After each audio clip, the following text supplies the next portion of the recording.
Hi, everybody. Hello, hello, hello. Hi, YouTube and Twitch. We're trying this YouTube and Twitch joint streaming at the same time situation. I will just warn everybody on YouTube at least. I have set up something that's supposed to show me all of the chat from Twitch and YouTube at the same time, but YouTube is finicky for streaming in general, like more so than Twitch is. So hopefully that kicks in soon and I'll be able to actually see what you guys are saying. I do have YouTube chat open in a separate window, but yeah, we're testing things today because Saturday we are launching season 2 of ArchaeoSMP. I am so excited. I'm gonna make an announcement on social media and Discord and such, and I'll schedule the stream on YouTube. There, scheduling wise, we're still figuring out the best times. We're mostly there. We're like 95% there. We're just also checking some additional things. So, but yeah, I'm super excited, and hopefully we can stream to YouTube and Twitch simultaneously.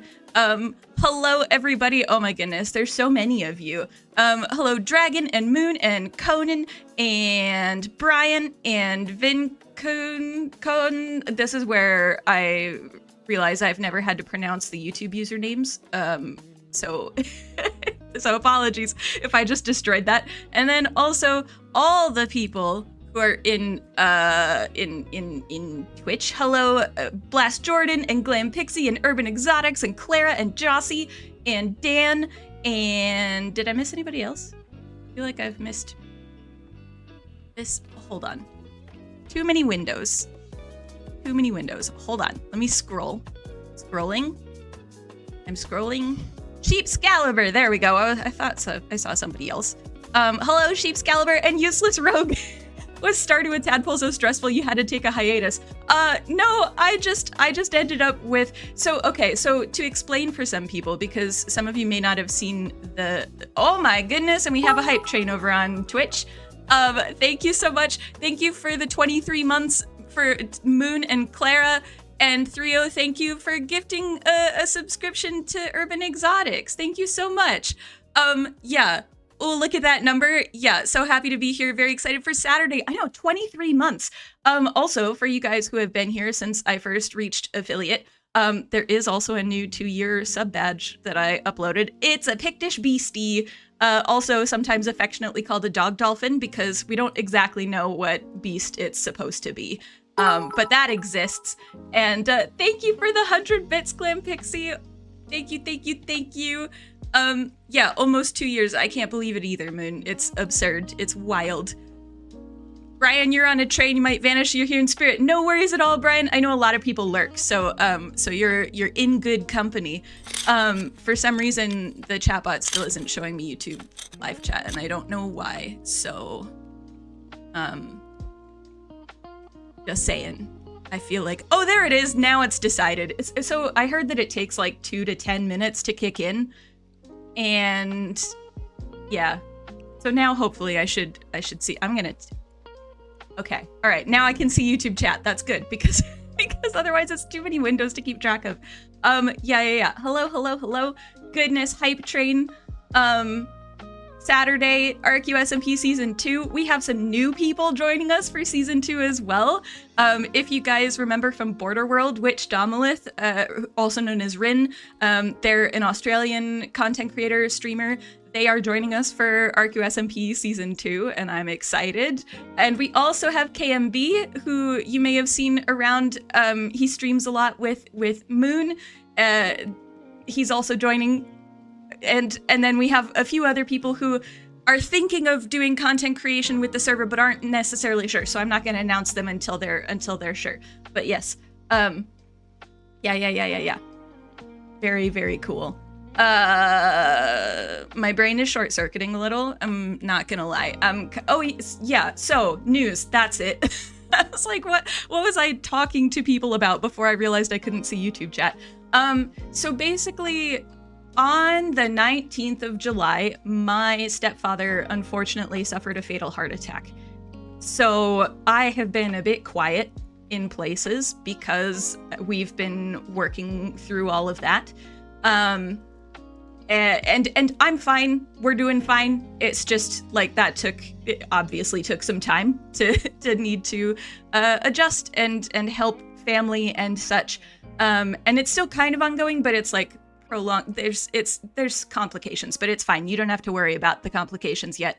And then the other thing is, because I have 7 chronic illnesses, guess what chronic illnesses love to do when you're stressed? They love to flare. So all of my chronic illnesses flared at the same time. So that's why I've been kind of quiet. Oh, hello, 3-0. I don't know if I said hello to 3-0 earlier, but hello. And Moon, I said thank you for the sub, but also hello if I didn't say hello to Moon. Sorry.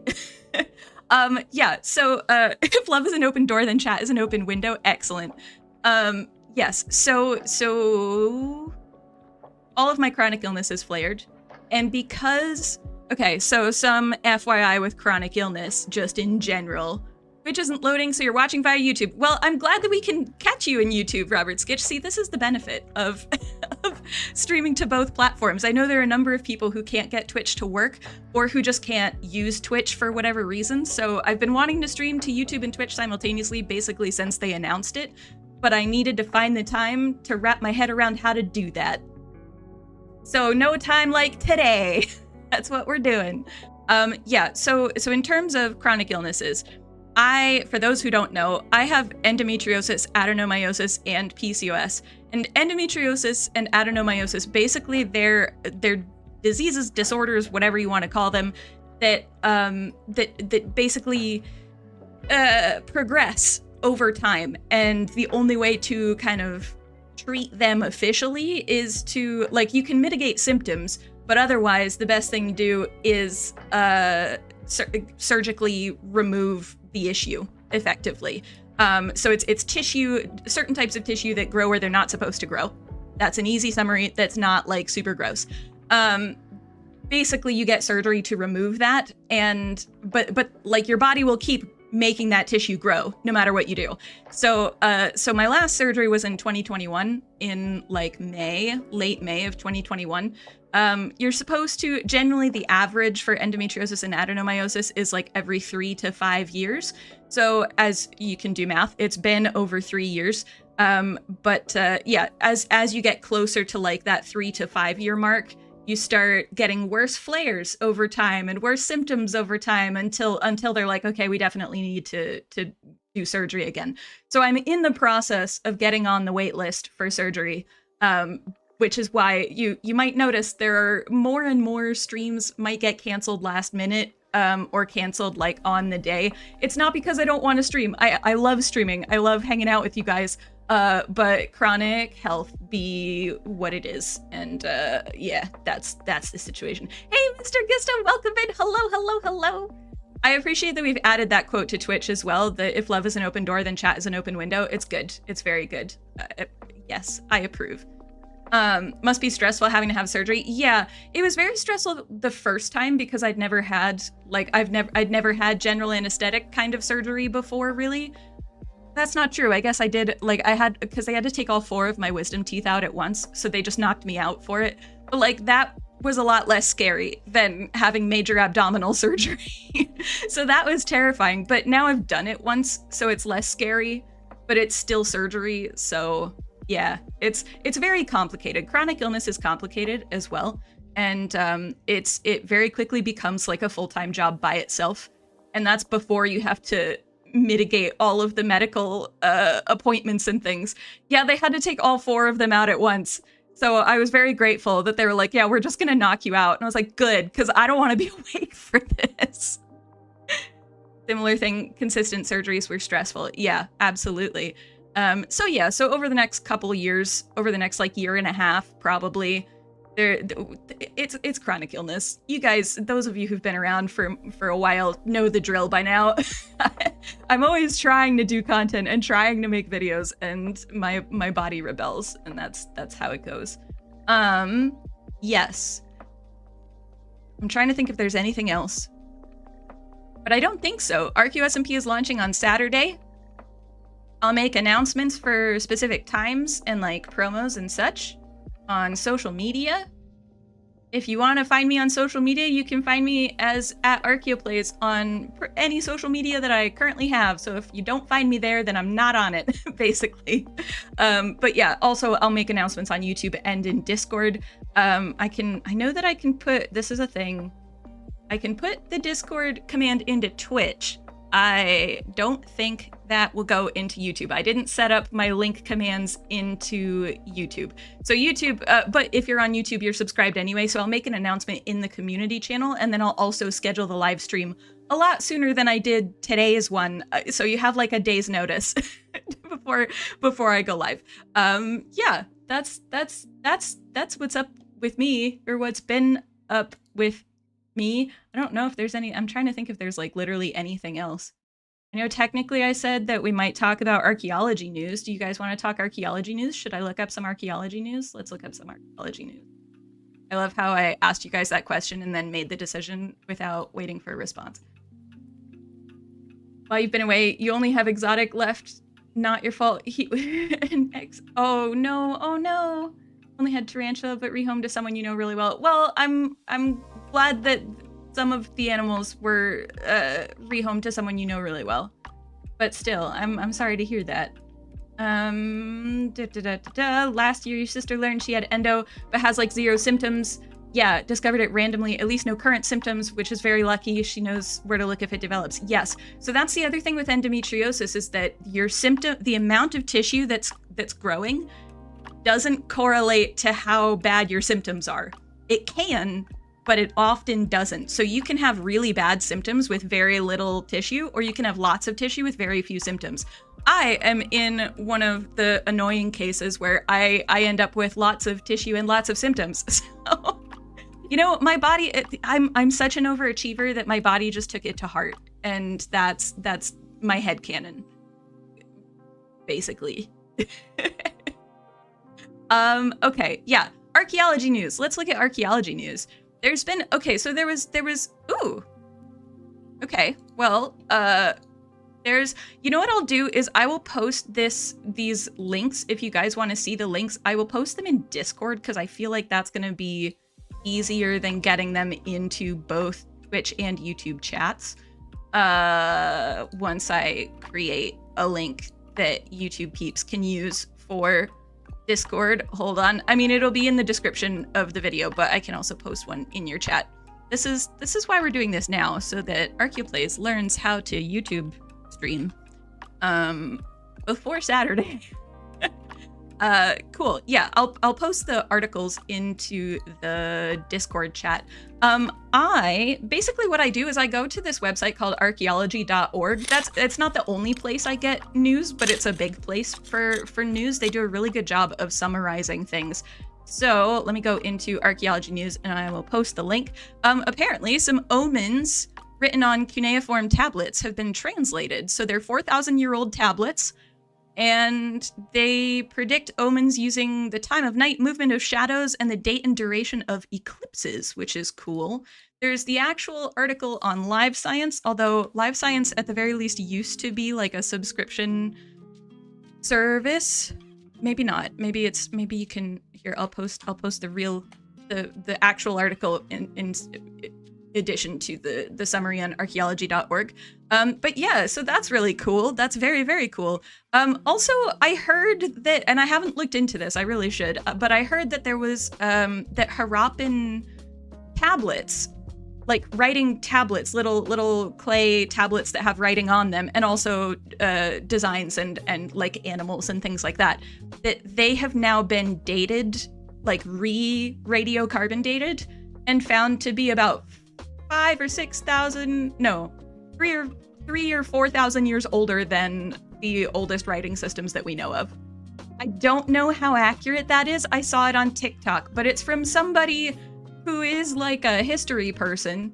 So theoretically, and also a linguist. So theoretically, that's legit. So let me, hold on, let me, Harappa,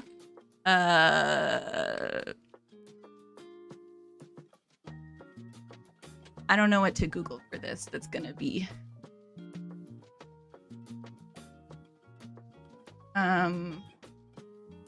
yeah, I'll have a look. I'll find it. We'll see. It should end up in archaeology circles eventually. Absolutely.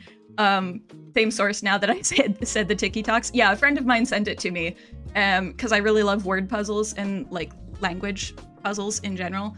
And she was like, your community needs you. Your superpowers are of use. So yeah, I can't translate Harappan writing systems, just as an FYI, but it exists. Okay, what else? There's a 700,000-year-old hominin bone discovered in Indonesia. That's exciting. This one, I'll put the link in, but I'll put it as a spoiler because FYI, it probably will have, well, it does have pictures of human remains in the article, and it'll probably have it in the preview in Discord, the preview of the link. You love fossils, but not obsessed like you used to be, go through phases. Yeah, absolutely. Gone back to loving your fishing again. Oh, that's good. Radiocarbon dating, where a time frame of thousands of years is moved around more casually than a drink at your favorite pub. Yes. Yes.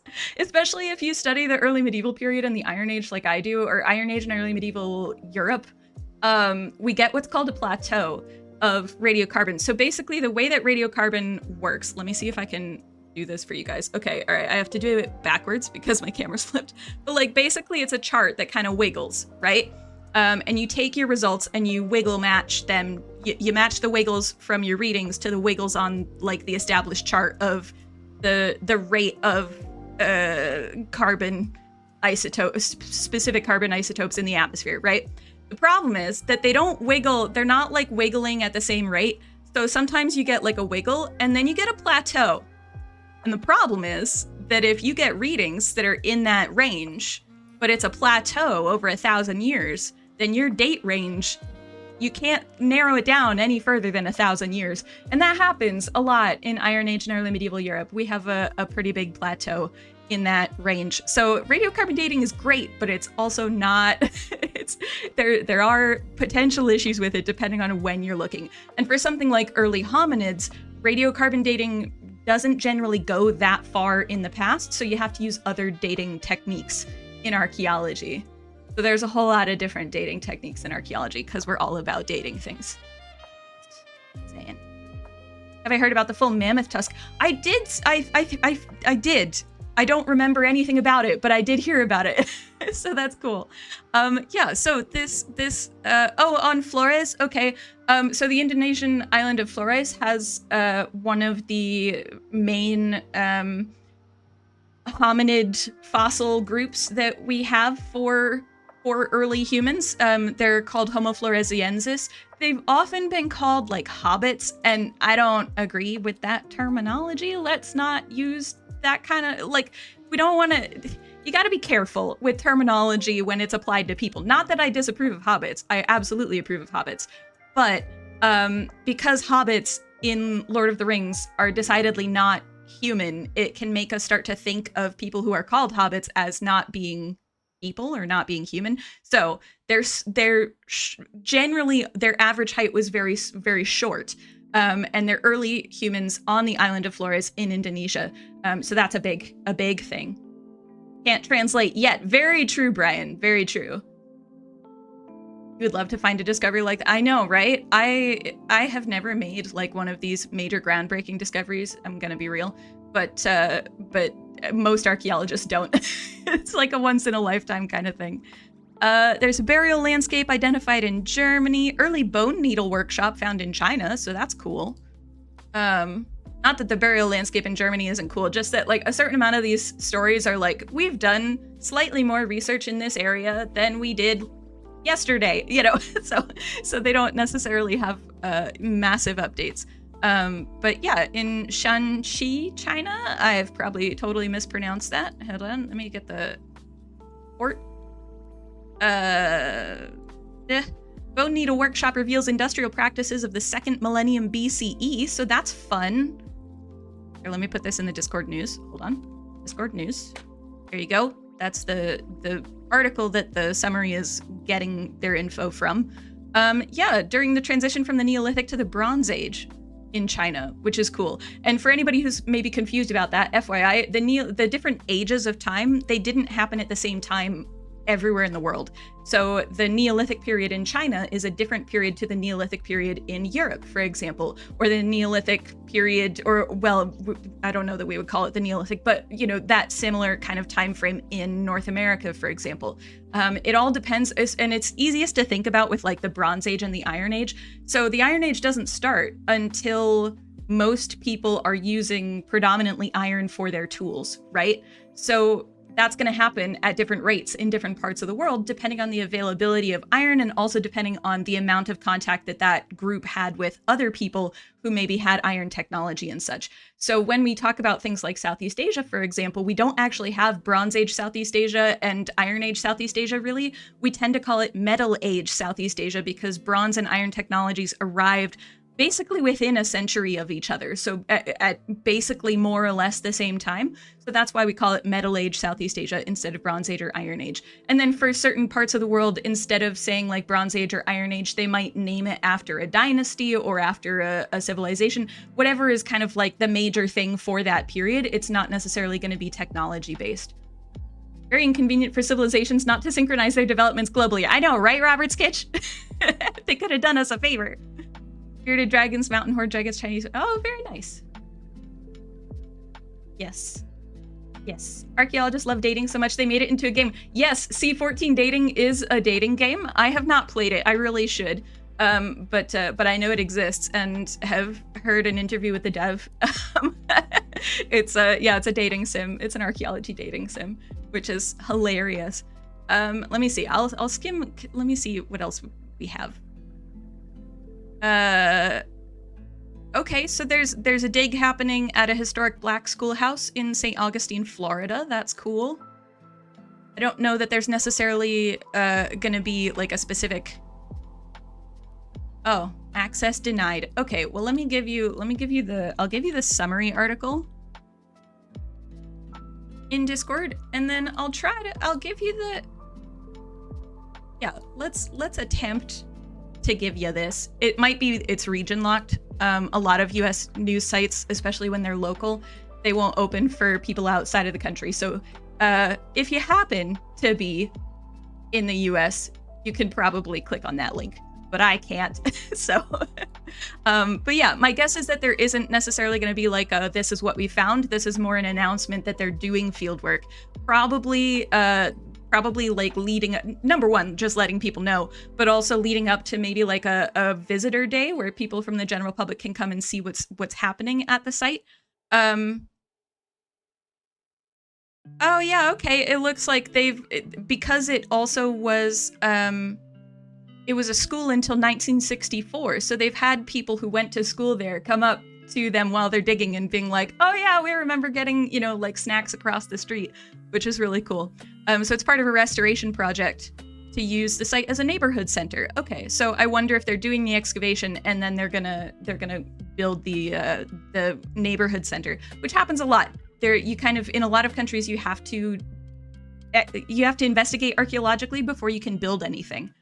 Are the subtitles missing? Oh, did I told them to turn on. Well, I told them to turn on, at least for hello, subtitles. Hello, subtitles. Huh. Are you gonna, there we go. Okay. Thank you for letting me know. Sorry about that. I think YouTube does its own subtitles for live streams, so hopefully YouTube should be fine. It should be kicking in now. It says it's doing a thing. Yeah. Hopefully. We'll see. Okay, good. Thank you, Jossie. Thank you for letting me know. Yeah. Cool, good, okay. There's also a news article on how Europe's prehistoric economies operate. That's an interesting headline. That prehistory covers a wide span. Okay, because they're looking at more than 1,000 hoards unearthed in Italy, Switzerland, Austria, Slovenia, and Germany that date between 2300 BCE and 800 BCE. So yeah, no, they're... I understand why they're saying prehistory. Okay. What if the market economy always existed? Okay. I mean, on the one hand, effectively, yeah, I don't know. I'd have to read through this and see if there's more to it. It seems a little bit like they're saying, oh, people may have always exchanged goods for other goods, or may have always exchanged goods for services. And it's like, yeah, yep, that's not news. You just need to think about it for half a second. Like, yeah, that's what? What do you mean? That's news. Yeah, so I'm sure probably the archaeologists have said more than that, hopefully, but yeah, I won't link to that one. Well, I'll link to it. You guys can check it out if you want. I'm not sure there's news in there. And I'm not gonna sit here and like read stuff for 20 minutes. Yeah, Clara, duh, exactly. Sometimes you get that sort of stuff in archaeology. You get people kind of stating something that feels obvious or feels like a given. And sometimes we do that. Sometimes they do that just to confirm that that is what the research backs up. And sometimes sometimes you'll get people from other disciplines. So this happens a lot with like DNA in archaeology, for example, where they'll look at the DNA of different groups of people and talk about population movements, and the conclusions they reach are the same conclusions that archaeologists have been saying based on material culture, but they haven't necessarily looked at the material culture to realize that that's what we're saying. So yeah, I don't know if this falls into that category. And again, this is an article written by a journalist rather than by the archaeologists. So the archaeologists may well be saying a lot more in their research, and it just didn't necessarily translate. Sometimes it's interns who have been given busy work. Yes, also, I agree, Artisy, absolutely. Hold on, Brian had a thing about the Hobbits situation. Is it gonna show me? Where is it? It's fine. I'm fine. Yes, absolutely agree on the Hobbit comment. Embarrassed to say you thought the Picts were Neanderthals as a kid, like a separate line from Homo sapiens. That is also partly due to the Victorian ideal of who the Picts were. There is a degree to which like the 18th and 19th century understandings of who the Picts were kind of put them into this weird like mythical category that then at times got equated with like early humans, which is really strange and not accurate in the slightest. The Picts are just they were a cultural group in northeastern Scotland and northern Scotland. There are Picts in the Roman period. The Romans talk about Picts, but those are a different group to the Picts of the early medieval period. They overlap, but they're not exactly the same. New research that confirms something old and we get a published article. I know, right? Sometimes stating the obvious is needed if it might be exactly a field-specific common knowledge. Example from your field would be what CMYK stands for. Yes, exactly. Some people know, some people don't. Absolutely. A lot of the time, obvious things aren't very obvious. Yes, so there is a degree to which like just stating something that feels obvious but hasn't necessarily been officially established in a field, that's totally legit. I have no issue with that at all. But yeah, I think and again, this is a journalist article, so it like there's multiple layers of translation that are happening here in terms of what they actually found as well. So we'll see. Maybe hopefully there's more to the article itself. And they do have the original publication. There's a link to the original publication at the end of that article. So it's a Nature article, which Nature has that doesn't boost my confidence.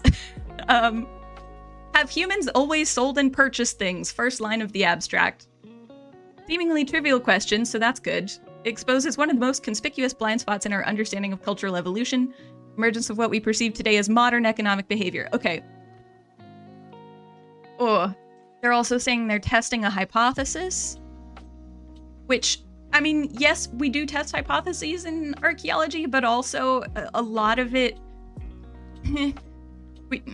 It's more theories. We do a lot more with theories, and like it's rare that you'll find an archaeological article that's like, we're testing a hypothesis, unless it's specifically archaeological science, like environmental data kind of stuff. In which case it makes perfect sense that they're using stuff. See you later, Urban Exotics. Thanks for hanging out. Let me see. Basis of large database of metal objects spanning northern and southern Europe. Identify metal fragments as money.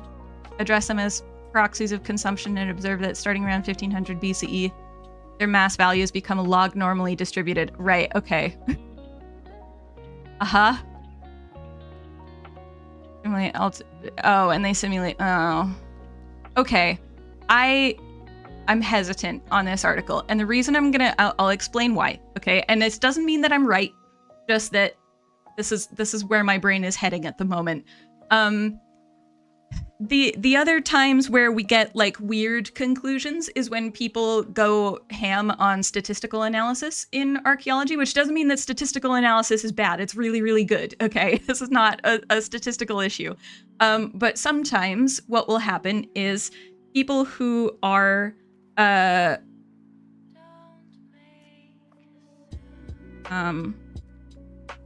sorry, I'm getting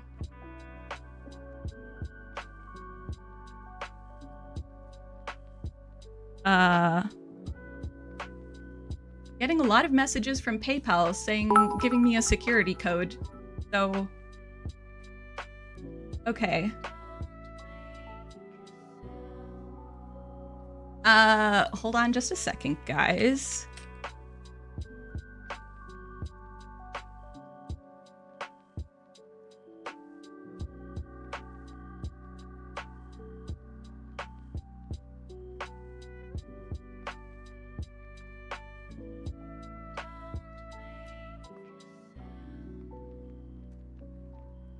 I don't know what that is. It feels like a scam. I'm not sure. I just got like 7 texts from PayPal. So, yeah, sus. Absolutely sus. But hello.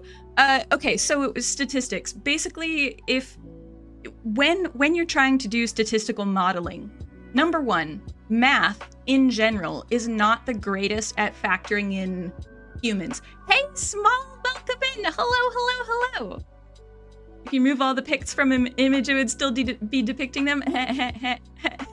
Well done, 3 It does feel like a scam. Yeah, I'll check it after stream, but I do have security measures in place on my important accounts, so it should be fine. Oh, right, great. Okay, we're gonna sorry, we don't coming into somebody's Twitch chat and just saying follow me is really rude. So please don't do that in the future. It's an easy way to get banned. Just as an FYI. Told the 76.3% of statistics are made up. Haha. Thank you, mods. Thank you. You know, it's funny. I thought we were gonna have issues on YouTube for chat weirdness, because that's what often happens. But no, it's on Twitch. A timeout, yeah, a timeout is fair because they might not know that it's really bad form. But yeah, just FYI, if you are a content creator and you're saying hello in someone's chat, don't advertise yourself unless you're invited to by the person whose chat it is. Speaking of which, a content creator you absolutely should be following is Small Cats, because she's amazing and you should. So yeah, if we can hold on, hold on. How do I wait? I'm a person who can do things. Does that work? Yeah, there we go. Okay, I've shouted out Small on Twitch. You absolutely should follow her. It's like, seriously, what are you doing if you're not following Small? I'm not sure how to help you. Okay, so statistics, now that I've been distracted so many times. So statistics, basically when you're doing statistical modeling, there's very little like human factor that you can work into the equation, because math is not necessarily something that works well with humans being human and being, you know, ridiculous in all the ways that humans are. So that's one difficulty with statistical modeling in something like archaeology. It doesn't mean you can't do it, doesn't mean you shouldn't do it. It just means that you need to be aware that like factoring in humanity is gonna complicate things, and or in your study, you're gonna need to say, you know, we couldn't account for humans in this way in our study, and that's an assumption we're making, and we're aware that that's a potential problem with this study. What frequently happens is if you get people who are coming from statistical backgrounds or computer analysis backgrounds or something, who are then kind of dipping their toes into archaeology, they will do statistical analysis making those big assumptions without necessarily acknowledging how big of an assumption that is. So the biggest one that I see is when people are using what's called Bayesian statistics or Bayesian statistical modeling. And basically what that does is when you do that in archaeology, generally speaking, you have to assume, so say you have a site, okay, and you're looking at the occupation of the site.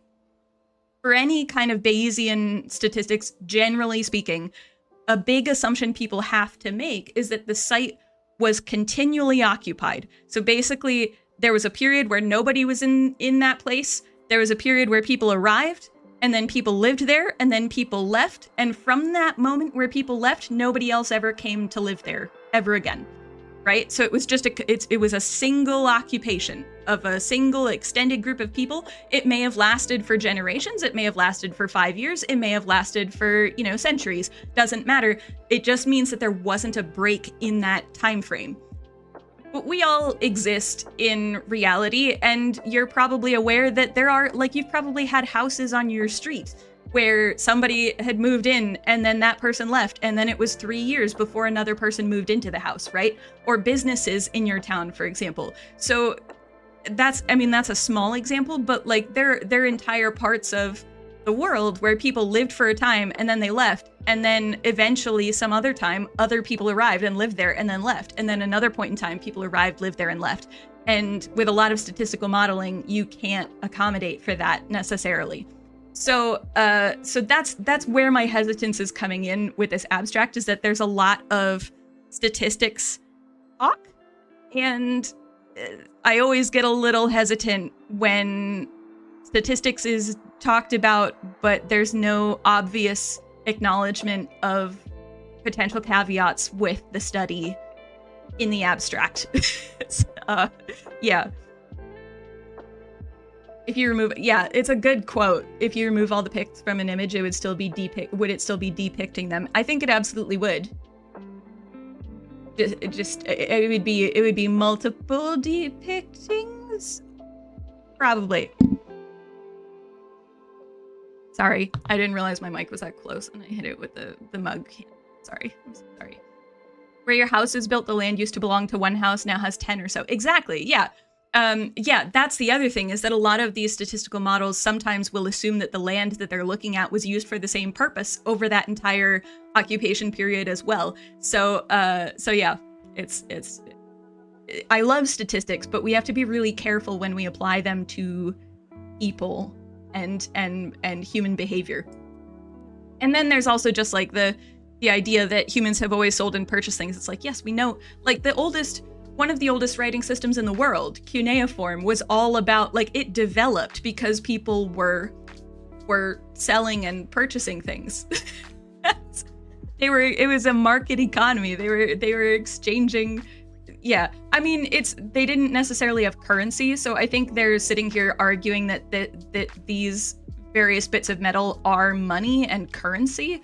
And the difficulty there is that market economies generally are, so basically you have a barter exchange kind of situation where people will exchange some type of good for another type of good, but it's not a standardized thing. People don't buy everything in their world in, bushels of wheat or something. You might give X number of bushels of wheat to your neighbor for, some eggs or something every day. Or that neighbor might then use chicken feathers and exchange those for something else with another farmer, so it's not everybody's using the same currency. Whereas a market economy, generally there is a currency, like we have with money in basically every nation in the world. So the thing is, the problem with currency is that it's generally standardized, at least across a region. And so to say that metal objects count as money, something being highly valued does not mean that something is currency. or something being used frequently in exchange does not mean that it counts as currency. And an easy example here is for anybody who has been a child in a lunchroom, which is all of us probably. The exchange that happens, you go to sit down at lunch and say you've got, a packet of Oreos, but you're not feeling Oreos today. And your friend has a packet of Doritos and they're not feeling Doritos today. You guys swap your snacks and Bob's your uncle, So it doesn't matter how many people will swap Oreos and Doritos. They're not a currency because they're not like regulated. They're not an established standardized thing. But you could have 17 people in that lunchroom be exchanging Oreos for Doritos. That doesn't make them a currency, Or you could have, every school lunchroom across a nation, there's at least 3 people exchanging Doritos for Oreos, but that doesn't mean that it's a currency, if that makes sense. Do glass beads count as a currency? See, this is the thing.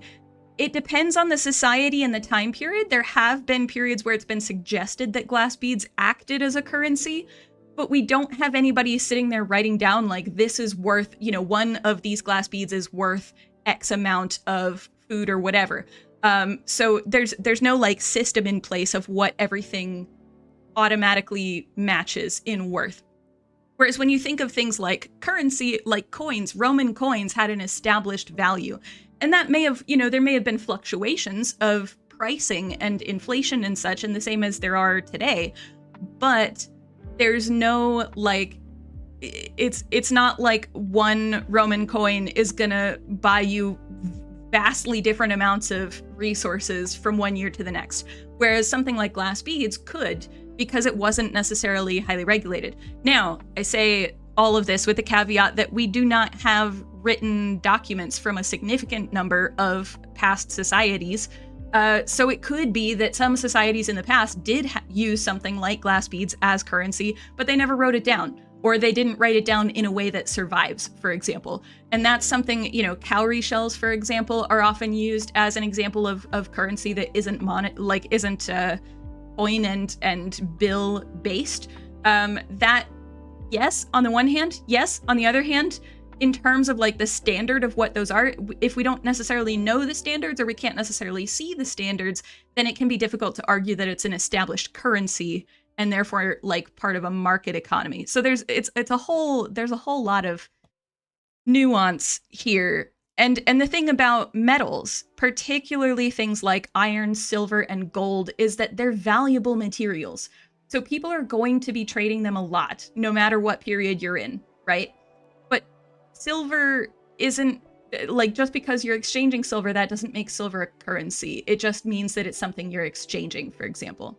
Barter system with the value of the item partly being based on who is doing the trading. Yes, absolutely. Yes, that is also very much a thing. So yes, and we do see that kind of in like gift exchange reciprocity kind of economies. So like say, and an easy example of reciprocity is like, I say my birthday is coming up. I mean, it's not really, but pretend it is. And somebody gets me a birthday present, right? That item has additional value behind it because of the relationship that we're forming by giving those gifts. And then I am not going to give that person a birthday gift on my birthday, but I will give them a birthday gift on their birthday. And so, the cycle continues. Holiday gifts like Christmas or Hanukkah or Eid are another easy example of reciprocities or gift exchange economies. It is an economy. It's a type of exchange. So basically, I might give my spouse a Christmas gift and he will give me a Christmas gift. We're not necessarily sitting there comparing notes on how much each Christmas gift cost or is worth necessarily, because there's value in it at a relationship level as well. And an easy way to think about it, or a relatively, we're getting into the weeds here on exchange and economic theory. But a relatively easy way to understand it is that gift exchange or reciprocity is primarily about the relationship that you're forming with the person that you're exchanging with.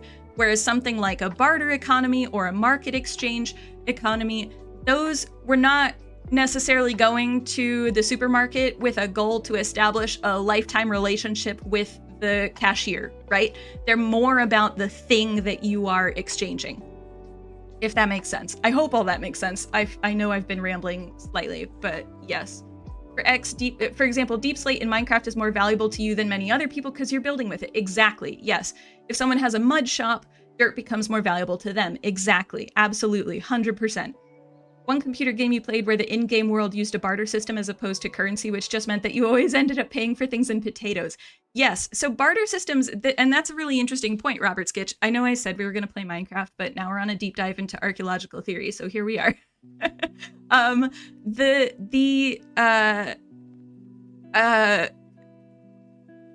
When it comes to a game system, particularly something that needs to be coded, so something like a board game or something like a video game, something like a tabletop RPG, you can do a barter system in, and we are working that into Carved in Stone with the Picts, for example.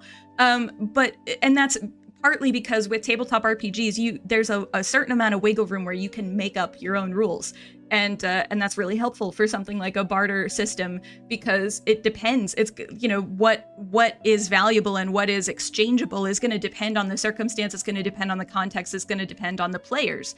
When it comes to something like a video game or a board game, the rules have to be included in the system already. You know, video game makers, developers can't just code random barter situations for each player that's personally tailored to what each player is trying to do. And even if they do try to tailor it to specific NPCs, it's still not gonna, there's only so much that they can code into the system, if that makes sense. Hey, Xenophanes, welcome in. Hello, hello.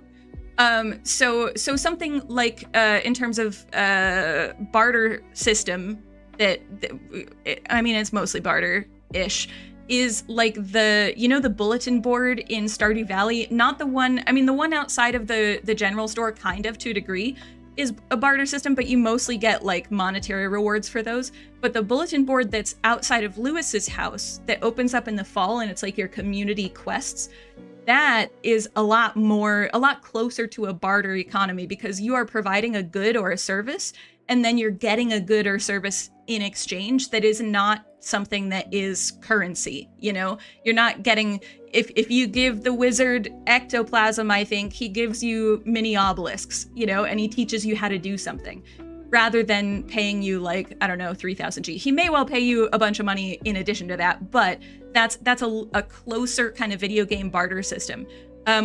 Something like Minecraft, where you have multiple real people who are playing with each other, you can also definitely create a barter system, and Minecraft servers have loads of barter systems. Anytime a player goes to another player and says, hey, I really need like a stack of sugarcane, can I give you, what can I give you to get a stack of sugarcane? You know, that's barter. That's a barter economy right there.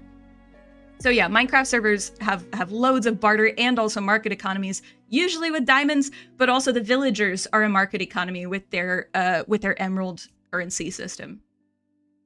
Anyway, just getting into major archaeological theories of economics and exchange, no biggie.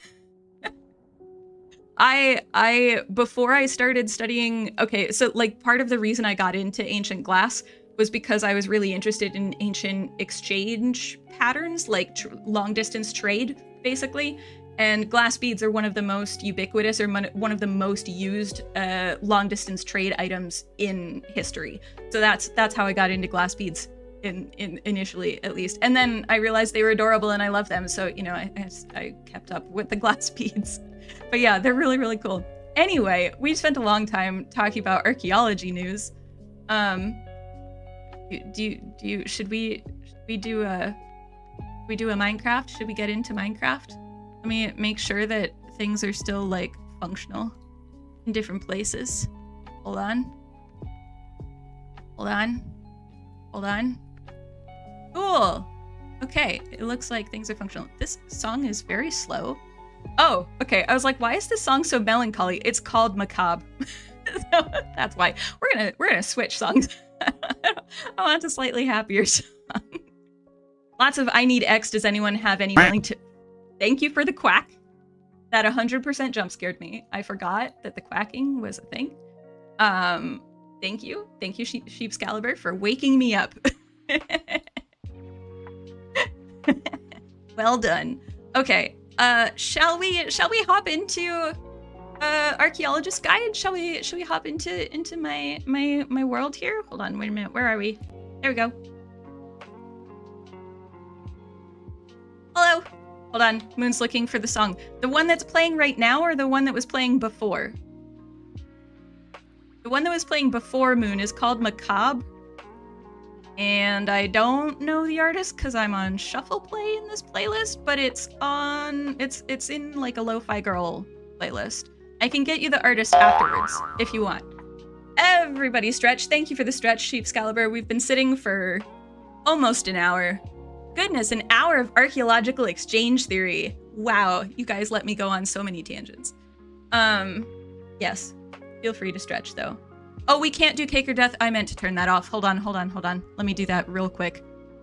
You're right. We can't do that. Hold on. Hold. Because we can't do it. We will be able to, well, theoretically we can do it on Saturday, but nobody knows where the cake or death machine is in season 2.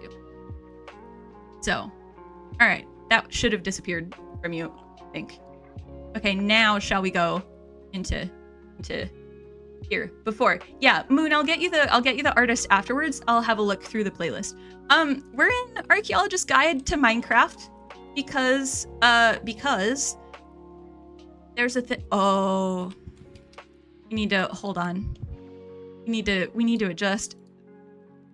All of my settings for my mods have been like reset, even though I haven't done anything to the mods, and it annoys me sometimes. Okay, nope. Here we go. There we go. I don't like the slow zoom.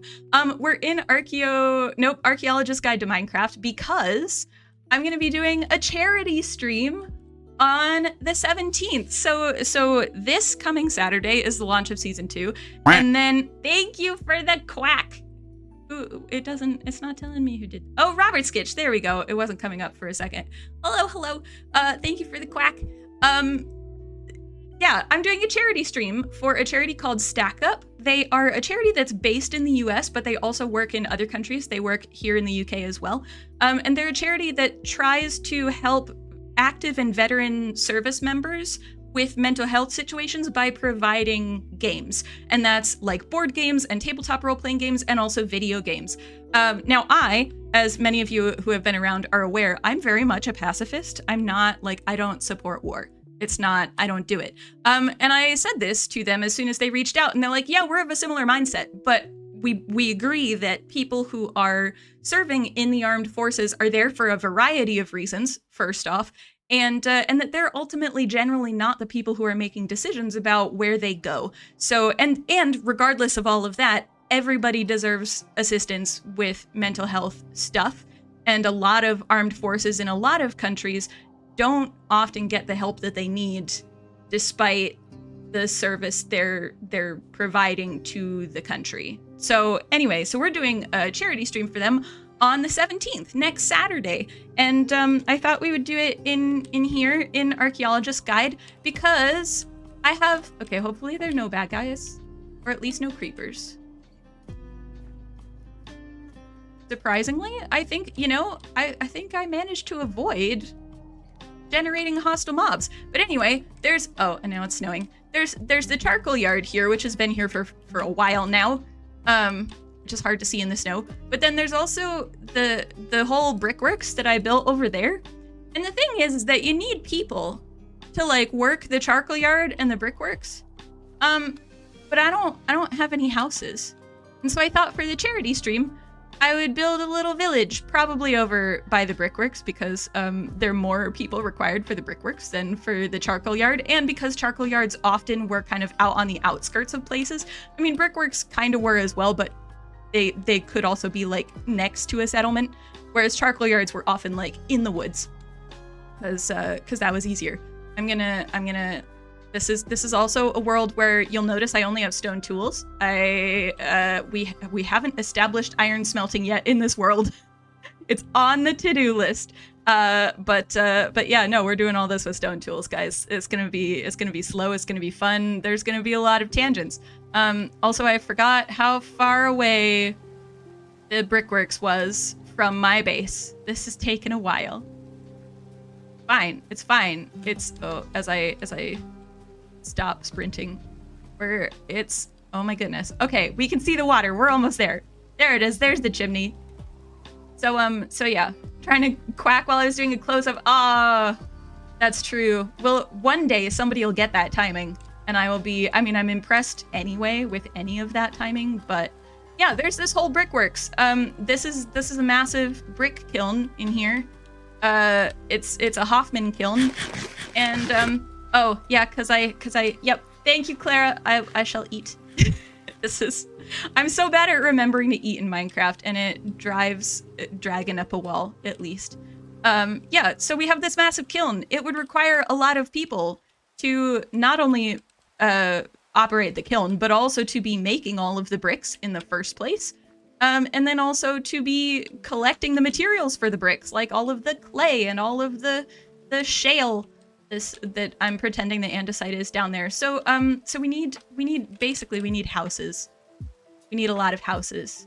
So we're gonna be getting materials today so that we can build houses next Saturday for the charity stream. That's my plan for today, basically.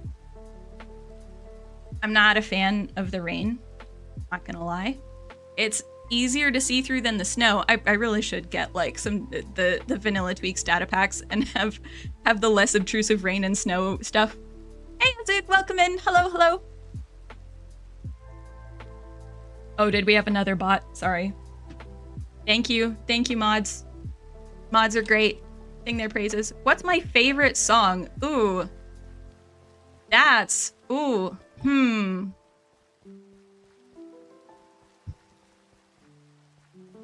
I really, okay, there's a song that makes me very happy recently. I listen to a lot of traditional music or folk music, or like sea shanties and such. I listen to a lot of other music, but that's like the main style of music that I listen to. I know I'm a nerd, it's fine. There's what am I saying? There is an artist. Oh, I think it's Nathan Evans. I'm blanking on the name now. Hold on. Wait, let me quickly make sure that there's a Scottish artist.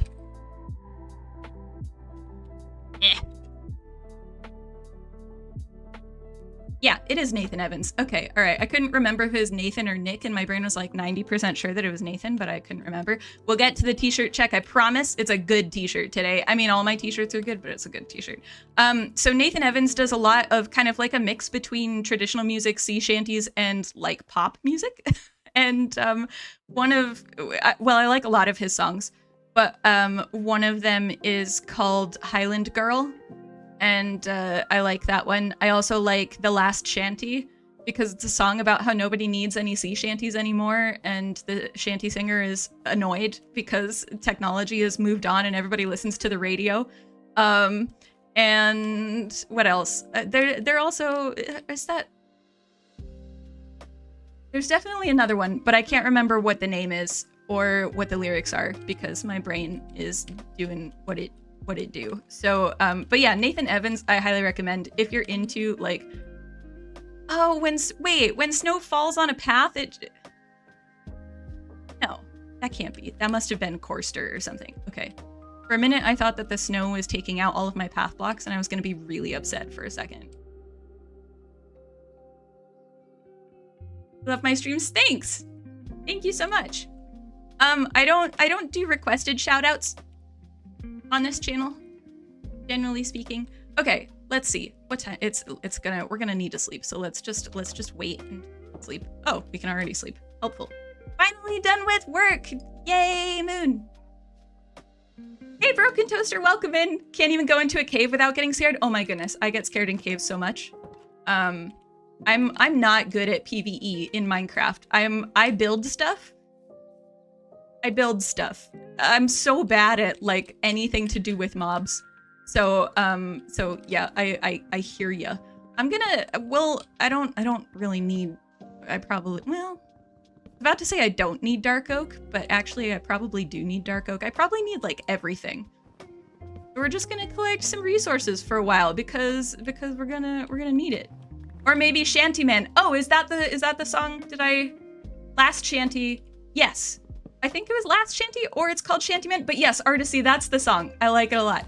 Loopy, hello, hi. It's Minecraft. You're never gonna not need something. Very true. Very, very true. Also, I always think that I need less of the logs and planks than I actually do every time I build anything. Really just resources in general. I'm so bad at estimating what I need of resources. But yeah, we'll get all of this. But yes, Artisy, that's one of my favorite songs at the moment. Is it's either Last Shanty or Shantyman. It's the lyrics are about Shantyman. That's the main lyric. It's good. I like it. It's a good. What am I saying? It's a good song. Haven't even beaten the game before. I have barely taken on the dragon. But actually, the majority of Minecraft players never go to the end. Believe it or not. And I think in part that's just because unless you really want like shulker boxes or something, there's not huge amounts of point in going to the end, or you want to like beat the game. But there isn't like a massive resource in the end aside from shulker boxes and like chorus fruit and such. Also, hello Reborn, welcome in, good to see you. Hello.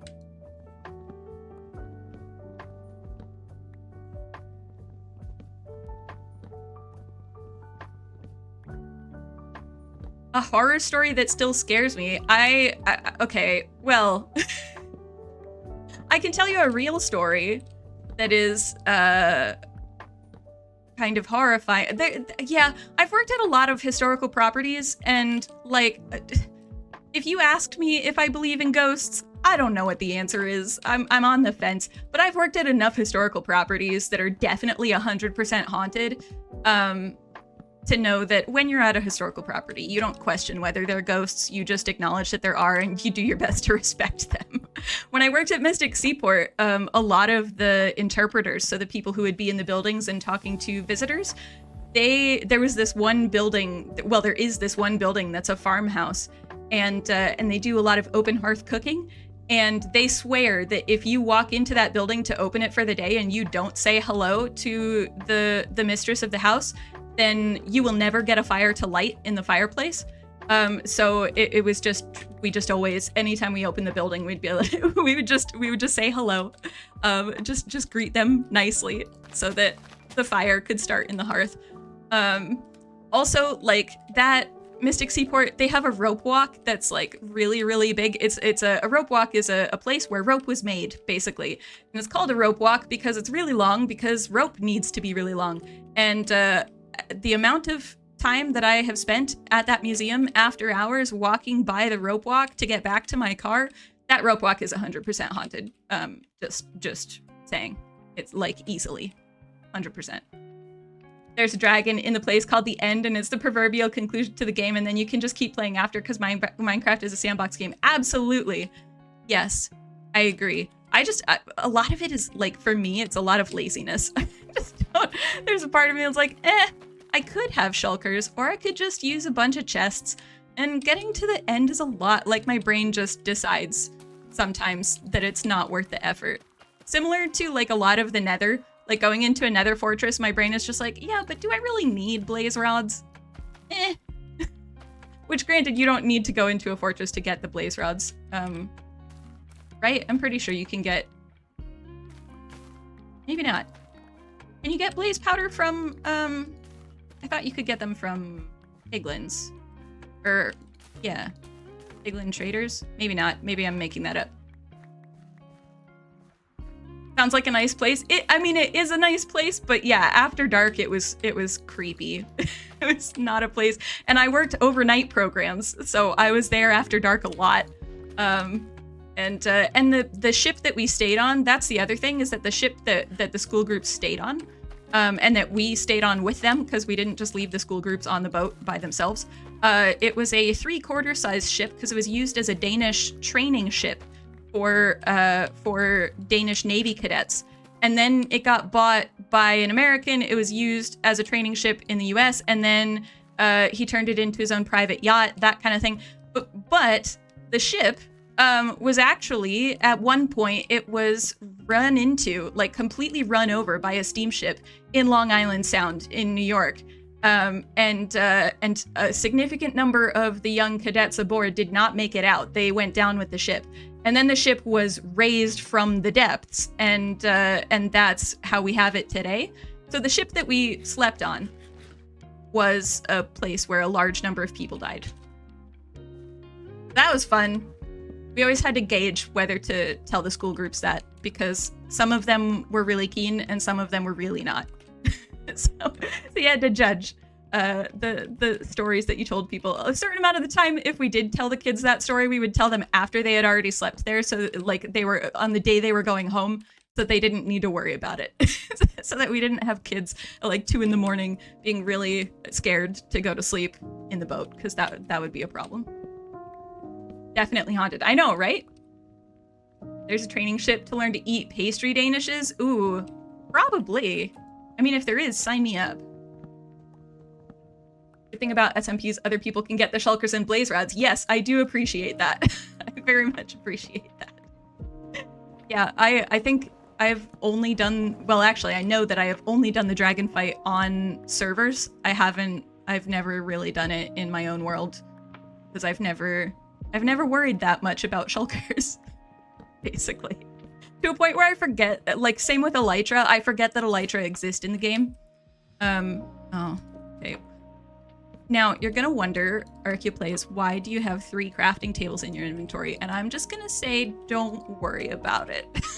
Because I don't know is the short answer, but also, it's fine. I just have a small arsenal of crafting tables because I'm continually losing track of where I've put them, and or leaving them places. But it's fine. Who's the better game, Roblox or Minecraft? Well, I don't really play Roblox. I'm not the age bracket for Roblox, I don't think. I am solidly in my mid 30s. So Roblox isn't something I've ever like investigated as a game. I've seen other people play it in bits and pieces, but I haven't necessarily felt the need to play it myself, if that makes sense. So I don't know that I'm the person to ask that question of. Right, let's go get some more spruce wood. Hey, Wormbo, welcome in. Hello, hello. You know someone who carried a stack of crafting tables? I don't think I've ever had that many crafting tables in my inventory at once, but I certainly have a lot of crafting tables, a lot of places. I just leave them everywhere. I try not to do it on a server outside of my base, but yeah, I'm so bad about crafting tables and remembering to take them with me. Oh, or you could craft crafting tables into sticks. That's good. I enjoy the mod packs where you can craft a portable crafting table. That's my favorite, because then I always have a crafting table and I never have to make another one, and it's the best. But also, I like vanilla Minecraft. So.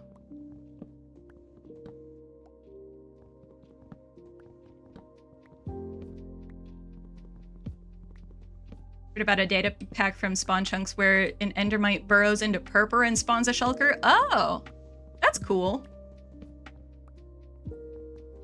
I wonder if that would lead to more dangerous or less dangerous shulker farms. I feel like it could go either way between endermites and shulkers.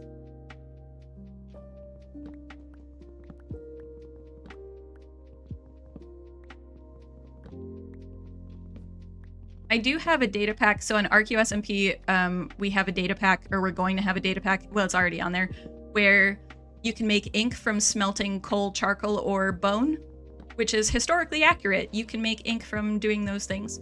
So there are a couple data packs. There's also a data pack that I've made where you can duplicate pottery sherds, because I'm going to be honest, I feel badly using the pottery sherds that I found in archaeological contexts. I'm an archaeologist. We don't use the artifacts for decoration outside of museums. So that's, I'm excited to have some data packs that are like historically accurate stuff. On the Citadel, likely from before when shulker farms were a thing. Ah, that makes sense. That does make sense. Okay, the other thing is that this was all organized for the Brickworks build, and I haven't organized it since, and I've like barely been back here since. So here, let's put spruce in here. Do I know what my storage system is in this game anymore? No, not in this save. It's been a while, but we'll just put, it's fine. It's fine. We probably need birch.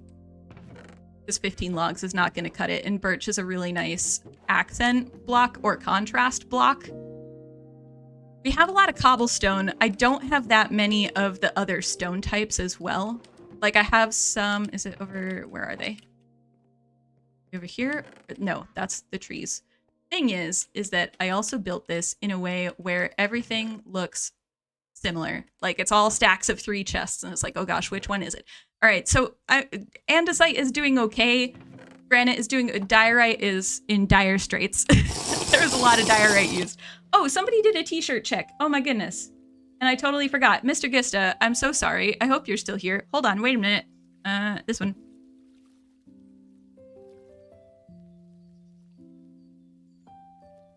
Okay, my t-shirt is another Tea Turtle t-shirt. I promise not all of my t-shirts are Tea Turtle ones, but this one is a Tea Turtle one. Hashtag not sponsored, but if they wanted to sponsor me, I would be up for it. It's, ready? It's a little cat / kitten that is tangled up in a ball of yarn to a point where it's like its feet are all tied together and it's upside down and sticking its tongue out, and it just says elegance and grace on the bottom. And it's very much one of my favorite shirts because it's a vibe. When I'm having like chronic illness days, I wear this shirt a lot. Not that I'm having a chronic illness day today. Well, I kind of, when do I not have a chronic illness day?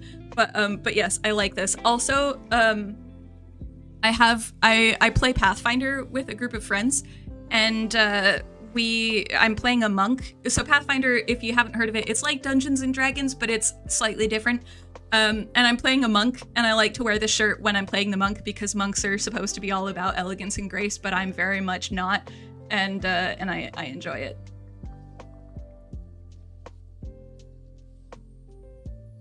Not sponsored, but willing to be? Yes, hashtag not sponsored. Tea Turtle t-shirts are amazing, and I love them. Yeah, as soon as I feel like I have a sizable enough audience, I will definitely be asking them if they want to sponsor. Yeah. So anyway, so we need some of those, and then I have a lot of saplings. I genuinely don't know where anything is stored in this storage system. There's a lot of, okay, all right. Let's just put some saplings in here because we don't need a million spruce saplings. I will keep hold of this. Oh, never mind. Thank you for the quack. I continually forget. Also, thank you for the hydrate. Jordan, I did hear it and then I forgot about it. So thank you for the hydrate. Everybody take a drink. This is also your reminder to take any medications. If you are supposed to be taking medications at this time of day, wherever you are, and you haven't yet, take those medications. Thank you for all of the quacks. Oh my goodness, so much quacking. Scene. Oh yeah. Oh, that's why. I understand. Thanks, guys. Thanks. I'm so good at this. I'm such a good streamer. I'm so good at streaming.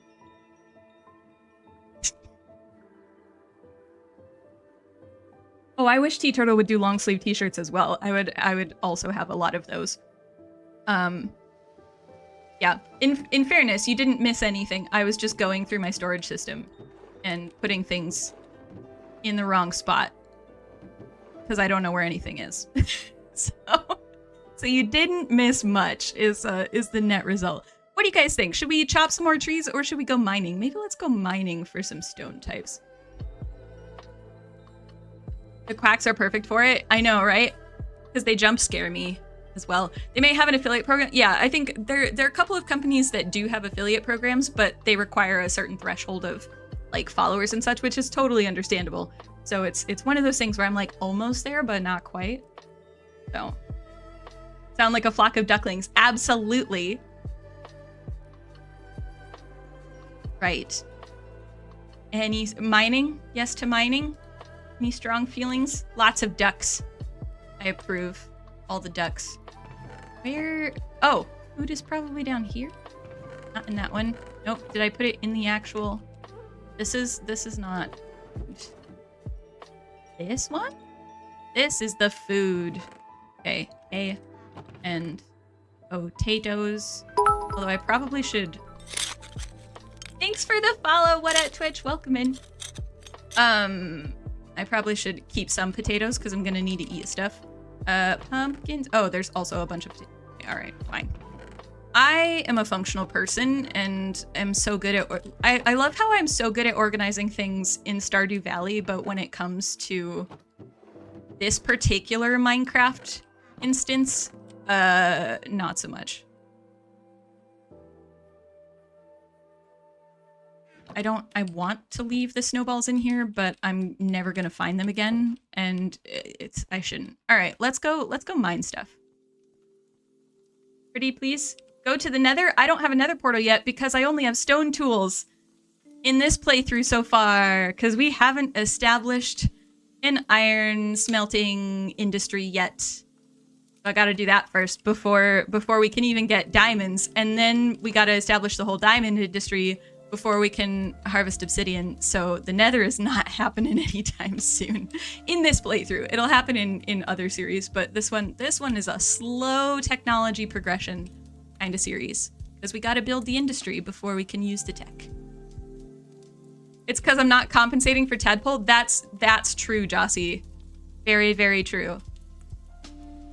Human industrial progress was a slow start. It was, absolutely. Here, let's just go. I'm gonna finish a sentence. I'm gonna do this, and we're gonna do potato. I'm gonna do 1, 2, 3, 4, which is gonna leave me with 1 raw potato, and it's gonna be annoying, but oh well, it's fine. I'm just gonna harvest a bunch of these alternative stone types. I have a lot of cobblestone. I don't have a lot of like granite or andesite or diorite. And yes, this is all with stone. This is not the slowest or the worst mining that I've done on this playthrough. I have mined a large amount of deep slate with stone tools. I'll have you know. So this is the series where I'm a bit of a glutton for punishment, effectively, because I'm doing everything with stone tools. I really kind of desperately need to establish the iron technology, but I was all set to do that in like February and March, and then I got ill, and then other series started, and so I just haven't had the time to come back in and establish iron smelting and smithing in here yet. Getting blamed and he's not even here. Hashtag blame tadpole always. He doesn't need to be present for the blame to happen. And in fairness, I feel like tadpole starts a lot of it. A lot of the shade that happens around tadpole gets started by tadpole first. Life happened. Yeah, life happened. A lot of life happened. 2024 has been rough, and there are lots of parts of 2024 that I've really enjoyed, but there was a whole 3-month period where I was just bedridden, and if we could not repeat that experience, that would be great. I would love for 2024 to stop for a bit and give me a break.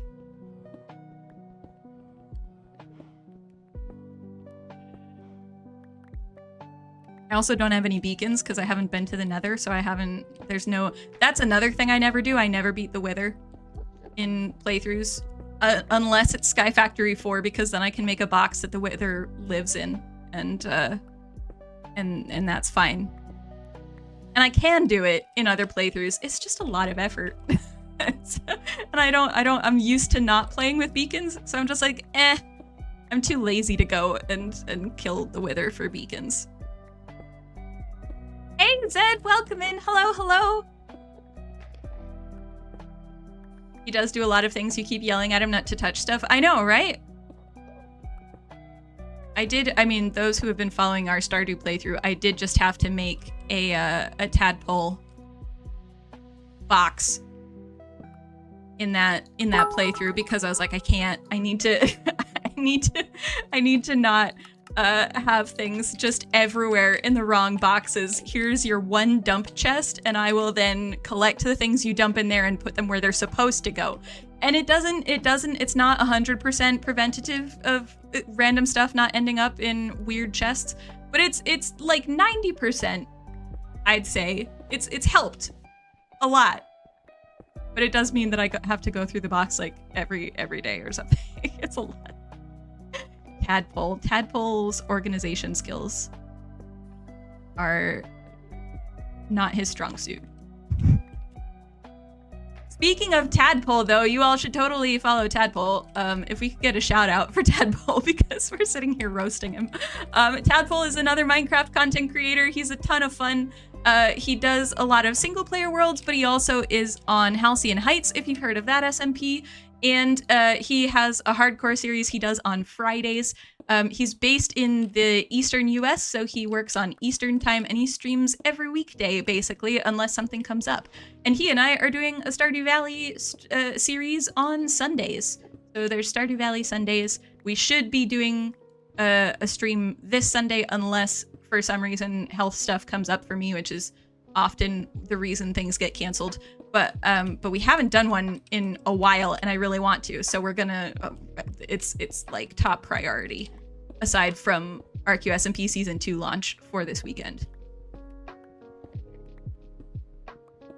Non-existent? Yeah, in terms of organizational skills, I agree, Loopy. Tadpole's organizational skills, not the greatest. Barely there.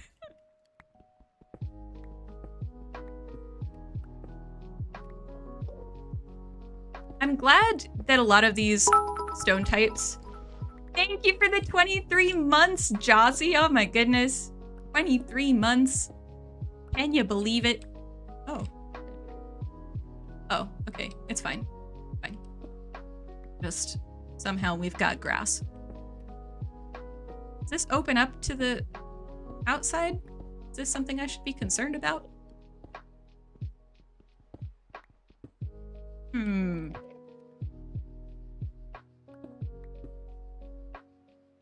Oh.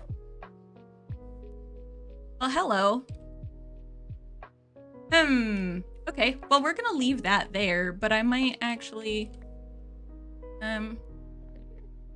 might close this off.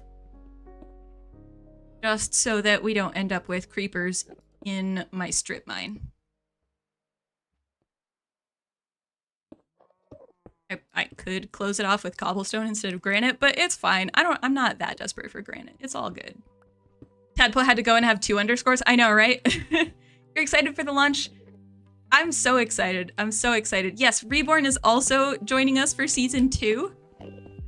And that's super exciting. And you should definitely check them out. Oh, I love how I literally just blocked this up and then I started taking it away. I remember what I was doing 5 seconds ago, I swear. I have a PhD, I promise. Although I say this, a PhD doesn't mean that your short-term memory is good. It has nothing to do with it. It's fine. I'm probably a functional person. Sometimes. Yeah, it's good to see you too, Zed. It's been a while.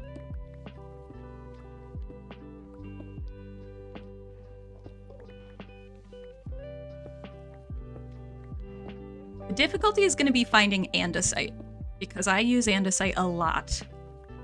It's one of my favorite stone types. Andesite and tuff. And this world isn't in 1.21 yet, not because I don't want it to be, but because I realized that I hadn't upgraded to 1.21, hadn't shifted it yet, at about like, I don't know, 2 hours before stream was gonna start. And I'm like, I'm not gonna do that process right now.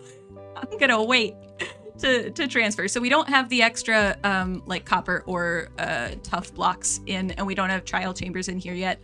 But they will be soon. I don't need huge amounts of dirt. I have been moving a lot of dirt in this world. I have stacks and stacks of dirt. Same with cobblestone.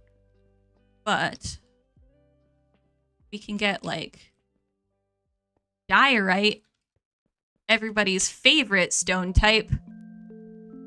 I know a lot of people don't like diorite. I really like diorite. When it's polished diorite, I feel like it goes really well with a lot of stuff. Like, it goes well with deep slate, but it also goes well with dark oak and such. Okay, well, should we go deeper? We probably should go deeper. I do have deeper levels to this strip mine. It's not a public SMP. This is a single player world, Jeremy. Welcome in. Welcome, welcome. But yes, it's a single player world. ArchaeoSMP, oh yes, sorry, ArchaeoSMP, which is launching on Saturday, that is a, it's a whitelisted SMP. So, it's not a public one. I don't have the resources or the, time to really, but, oh, I should flaw in the design. It's fine. I don't have the resources or the time to run a public server. I would love to, but it's with 7 chronic illnesses, it's a bit too much, unfortunately. Even what I do right now is probably a bit too much, but I do it anyway because I like it. Everybody stretch. Also, maybe stand up if you're comfortable standing up. I'm not going to, because half the time when I stand up, there's a 50-50 chance that my hip will just give out for a little bit. So I don't want to fall over in stream, but feel free to stretch. We have been sitting here for like an hour and a half. Yeah, hour and a half. So yeah, I do have, now here's the thing, okay? This is a secret it's for stream eyes only, okay? Don't go blabbing this on YouTube, okay? However, I do have iron stuff. I don't use it. I haven't used it for tools or anything. I've made armor, and then I've smelted some iron, and I made some shears that you saw, and I've also made a bucket. So it's like I'm not actively using it, but this is where I keep it so that it's not visible on my videos. And then I do have, even further down, there's more stuff. As we got to get all the way to deep slate level. Or at least we did. Hey, here's diorite. I can't mine all of the diorite, but I can mine some diorite. Probably. It's everybody's favorite block. I will say I don't like the unpolished version of diorite so much, but I do really like the polished diorite. I'm also not going to be mining this copper. Well, I say that. Maybe I will. I have so much copper. But now they're copper blocks that actually do stuff. I mean, the other copper blocks also worked perfectly fine, but copper's a lot with the oxidizing. I love that it oxidizes. It's my favorite, but also it's a lot. And I'm lazy. for lack of a better term. I'm rather lazy when it comes to harvesting stuff in Minecraft. Too many solicitors today? Oh no.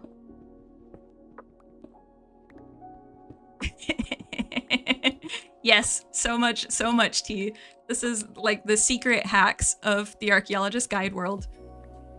But I have mined all of this with stone tools, which has been painful, but also like kind of zen-like. I kind of like, I feel like, I mean, I'm also all in favor of haste 2 beacons and efficiency 5 and just going brrr. But at the same time, I don't know, something about just harvesting stuff with easily replaceable tools. Maybe let's not go down there. Maybe let's just maybe let's do that before we fall down a ravine and perish. The other thing for people who are new, also hello, a bunch of new people were saying hi, and I think I may have missed catching all of your names, but hello and welcome in, and thank you for the follows and everything. The other thing on this SMP, this is not an SMP, on this playthrough and also on Archeo SMP, something to be aware of is that I play with keep inventory on because I have 7 different chronic illnesses.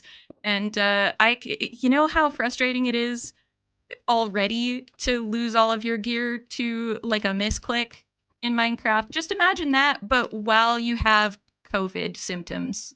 And that's kind of what my daily life is like. So I tend to play with keep inventory on because I don't have 6 extra hours to go and find all of my equipment or remake all of my equipment. It's a thing.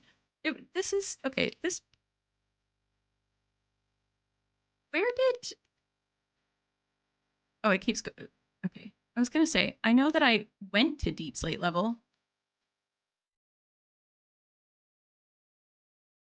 Am I having organized thoughts about how I'm collecting resources? Absolutely not. No. Let's put this away because we don't need them. These are just gonna live down here permanently now. That's probably all that's gonna happen. I'm gonna forget that they're there, and they're gonna live here permanently. That's yeah. Anything in here? No. Oh, okay. Well, there are some iron tools apparently. Shh, ignore it. It's fine. Don't worry too much about it. It's fine. I think because it was like either that or leave diamonds like in a weird spot or something. That must have been it. But why the iron shovel? I don't know. Not that we need, but there's tough. We can collect tough. Tough is my other, aside from andesite, tough is my other like favorite stone type that isn't, well, stone is fine, but it's also not, I'm not the biggest fan of stone or cobblestone. Like they work, but andesite is better in my opinion. And in terms of like the new tough blocks, I love the new tough blocks, like the tough bricks and everything. I love them. You're a busy adult, don't want to be frustrated by bedrock additions, need to spam portal with zombie pit. Yeah, absolutely. I feel like the nice thing about Minecraft, because it's a sandbox game, is that you can really tailor it to whatever you actually want your experience to be. And there shouldn't be any harm or shame in doing that, you know? Like in the same way that people who primarily build on Minecraft should never be shamed for liking building over PvE or PvP, or vice versa. Like people who like combat should be like, they're allowed to like the combat and to only do combat, or people who like speedrunning and only do speedrunning. Yeah, go for it. And I feel like rules like keep inventory or update fire tick, a lot of builders turn off the updating fire situation. I feel like those are customizations you can do just to make your game a little bit of a nicer place to be. You like keep inventory or the grave data pack because you like being silly. Yes, I do like the graves data pack, but the difficulty is when you perish and your grave ends up somewhere totally inaccessible, like in the middle of a massive pit of mobs, or like under 10 blocks of lava or something. So it's one where like I would prefer the grave system, I think, but there are times where even those you can't really access, so I go with keep inventory. But yes, I agree. I absolutely agree. You'd have to rip keep inventory out of your arthritic hands. Yes.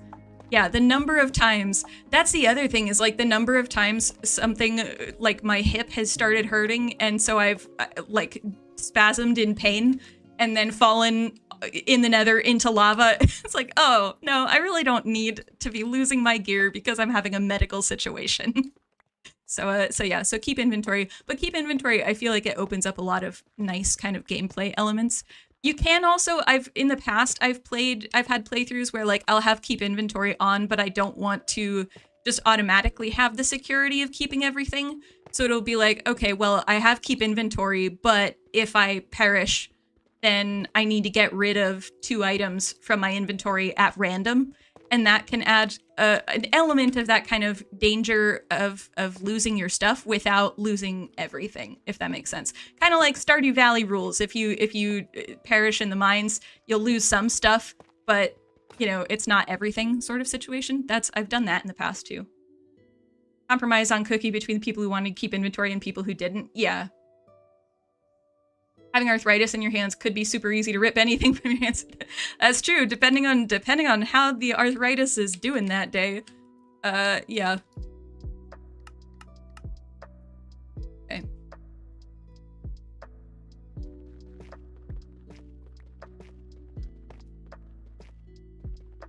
I also am a big fan of the noise that tough blocks make when you mine them. I really like them. It's almost like a mud noise, but not. Like a squishiness to it.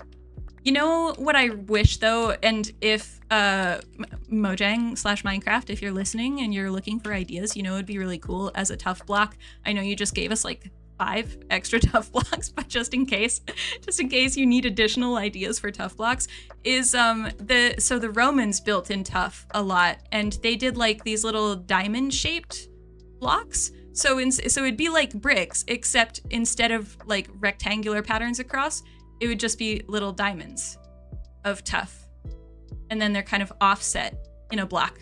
And that would be really cool, especially because then you could recreate ancient Roman architecture using the tough diamond-shaped block and bricks.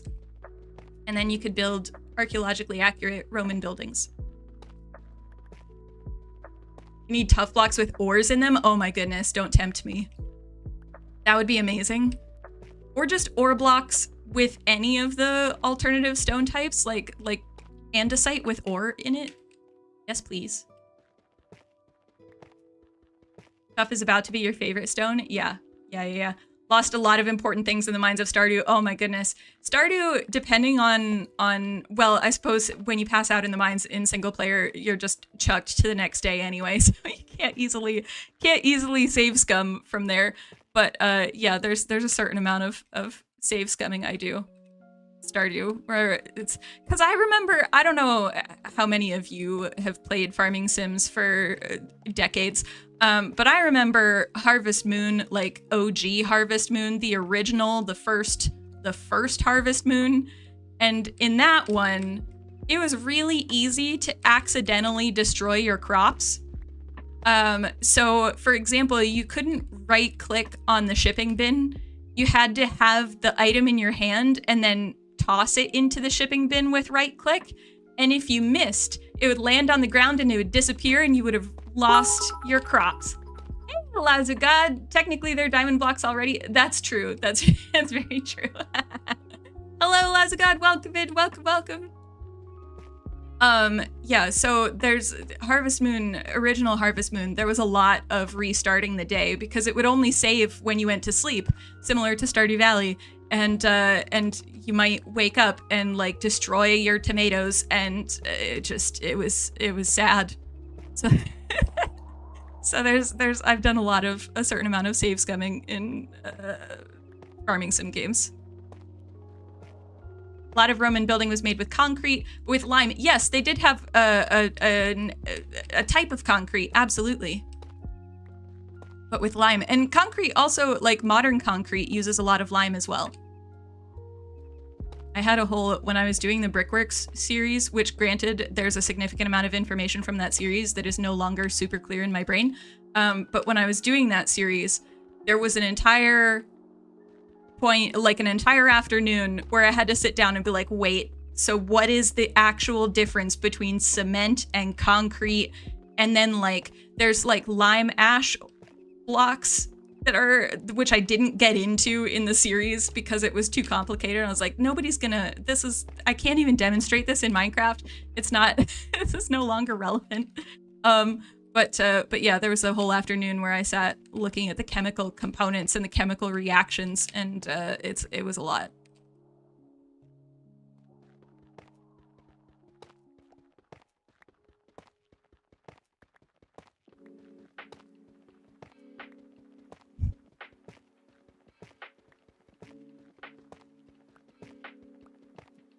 Trying to think if there's anything. I was thinking if there's anything I'd seen in archaeology news recently. I don't know. I think the potential Harappan redating is the main thing I've seen. There's a lot of because we're in August, there's still a lot of excavations happening. But the thing about excavation season is that you get all of the news of like we're doing an excavation in wherever, but you don't get a whole lot of news of this is the main thing we've discovered sort of thing necessarily. It depends, because a lot of digs will definitely find stuff in the field that they can then write newspaper articles about. But a lot of the time, a lot of the major discoveries or major understandings of how human societies work happens after the excavations. So August can be a little bit of a slow news month for archaeology. Also because a lot of field seasons will start in like they'll go between like April and July, because August is when a lot of universities will start back up. And so a lot of the people who run digs for research purposes are based at universities, and they need to be getting ready for teaching in the fall semester. Well, teaching or the spring semester if you're in the Southern Hemisphere. But yeah. So I don't think I've seen much news. I've seen some dig diaries for various parts of Scotland. I've been posting those in my Discord, but otherwise I haven't seen huge amounts of stuff.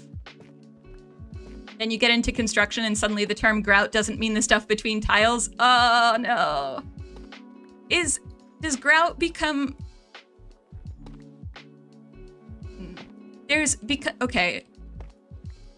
Because I feel like is it in like Sky Factory 4? Grout is a resource that you can make from like sand and gravel and something else. Clay?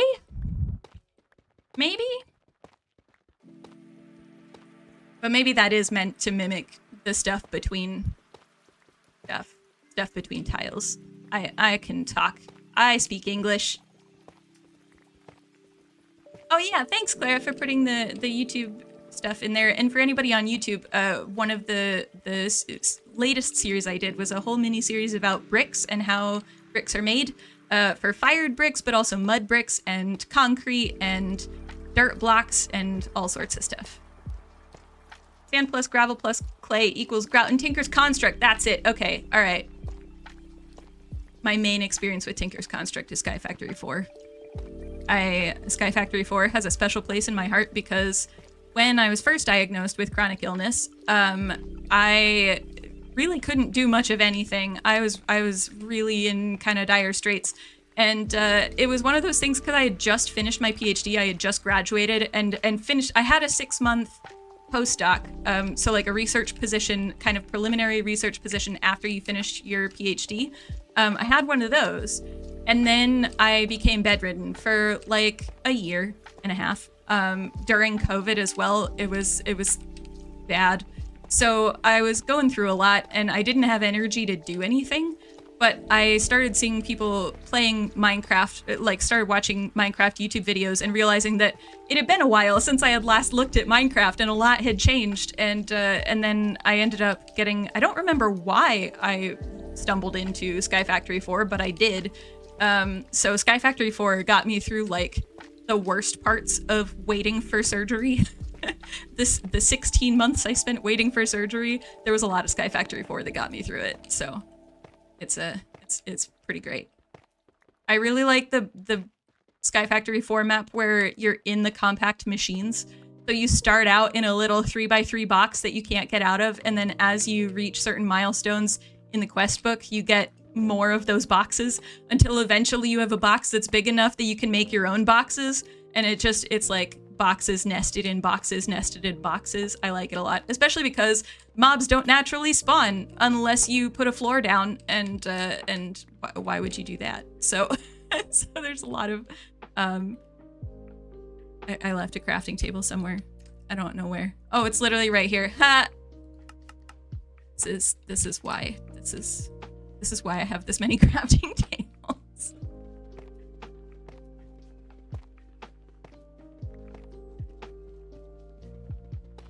Yeah, first year orientations are starting. They're not starting in Scotland like this week, but a lot of the international students who are coming over for their degrees, they've arrived this week and last week. Mostly this week, they've started to arrive. So things are starting to get busy around universities again. Like leaving your phone in the other room. I know, right? Except I can't just ping my crafting table. Which is also funny because I rarely leave my phone in. I rarely lose track of my phone, but crafting tables, no, I never remember where they are. Sand plus gravel plus clay is the perfect translation. Oh, cool. Okay, so it is that kind of grout. The grout that's in Tinker's Construct. I mean, that's good, because I would hope that Tinker's Construct had gotten the term correct.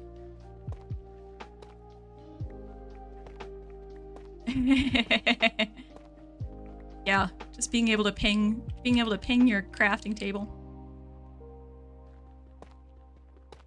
Next week's gonna be busy, lots of coming and going and packing. Yeah, I suspect that'll be the case for a lot of folks. And here in Scotland, school starts again soon. If it hasn't already, it may have started this week, or it may be starting this week. This week or next. Like the secondary and primary schools, they'll have started or be very close to starting.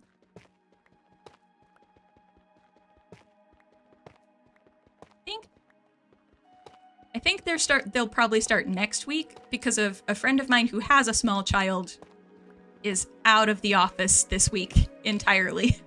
So and in Scotland you can't easily, like in the US a lot of the time you can be excused from school just by having a note from your parents. You really can't do that here in the UK. You can't just, like, if you're spending 2 or 3 extra days on summer vacation, you can't just be excused from school. That's not a thing. So I'm guessing they start next week. You'd love to study abroad, but your degree isn't really one that gets a lot of opportunities besides a month in summer. That's fair. The first time I studied abroad at the university level, because I studied abroad in high school, I studied abroad in Costa Rica, and I sold chocolate bars for like 3 years to earn enough money to be able to pay to study abroad for a semester in high school, which was great. I loved being in Costa Rica. It was fantastic, but there was a lot of chocolate bar selling. Because you can actually do that. There are companies where you can just raise money by selling chocolate bars as an individual person. I did that for like 1.5 to 2 years, somewhere. Oh, I said 3 years. I think 3 years is closer to the maths.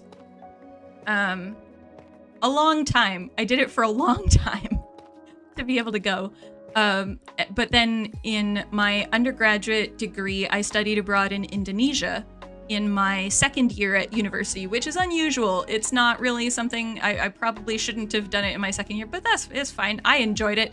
But I was worried about the cost until I did out the maths, and it turned out that by not going to my university and not paying my university's tuition for a semester, and going to Indonesia instead, even with all of the cost for plane tickets, I saved $9,000 US.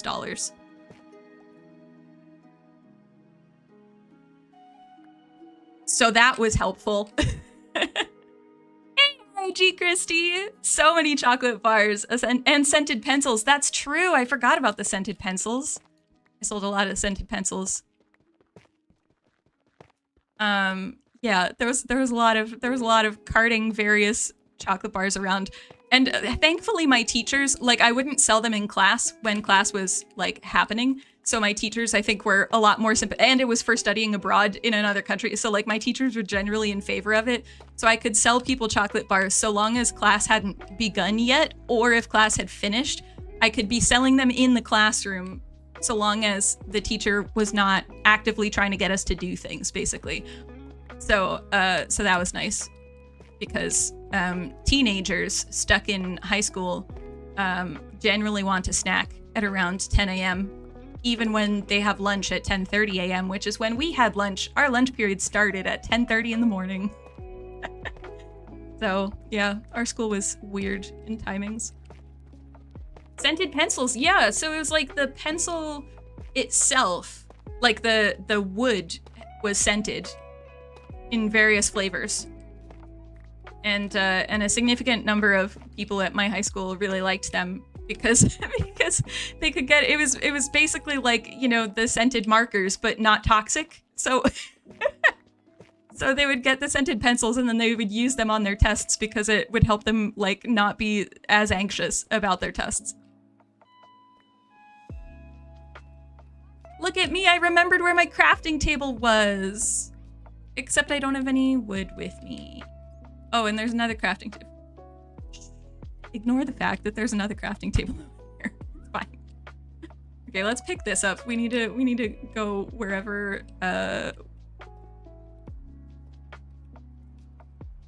do I know where the rest of my wood supplies are aside from all the way back at the top? No, I don't. Let's see. Oh, let's go up this way. Why would anyone do such a weird thing? Direction? This direction. Oh, look, another crafting table. Look, it's fine. Everything's fine. I'll have, okay, all right, we're gonna use some birch, even though it's my least, it's the wood type I have the least amount of, but I don't feel like, oh, although my inventory is full. Hold on. Gotta empty the inventory, I suppose. Okay. Look at all that tough. That's gonna be good with the new tough blocks once I move this over into 1.20. Torch spam is for beginners. Crafting table spam is a new thing. Yes, it's definitely not my forgetfulness and lack of short-term memory. It's definitely an intentional thing. All the sticks. There we go. You once made a floor of crafting tables just to make sure you had one everywhere. That's a good idea. Because it's the same cost as making a log floor, but it's a useful floor. I do know people who put their crafting tables in the floors. I'm not good at doing that because I forget that they're there. But I did do that in ArchaeoSMP Season 1 in my storage room. That had a crafting table and a smithing table in the floor, I think. But I also always had a crafting table in my inventory anyways. I may have a problem when it comes to crafting tables. At least I'm acknowledging it, though. Acknowledging the problem is step number 1, right? Everybody take a drink. Thank you for the hydrate. Oh, hold on. Somebody, Reborn, thank you for the hydrate. Also, medication check. If you're supposed to take medications at this time of day, wherever you are, this is your reminder to take those medications, because generally medications are supposed to be helpful.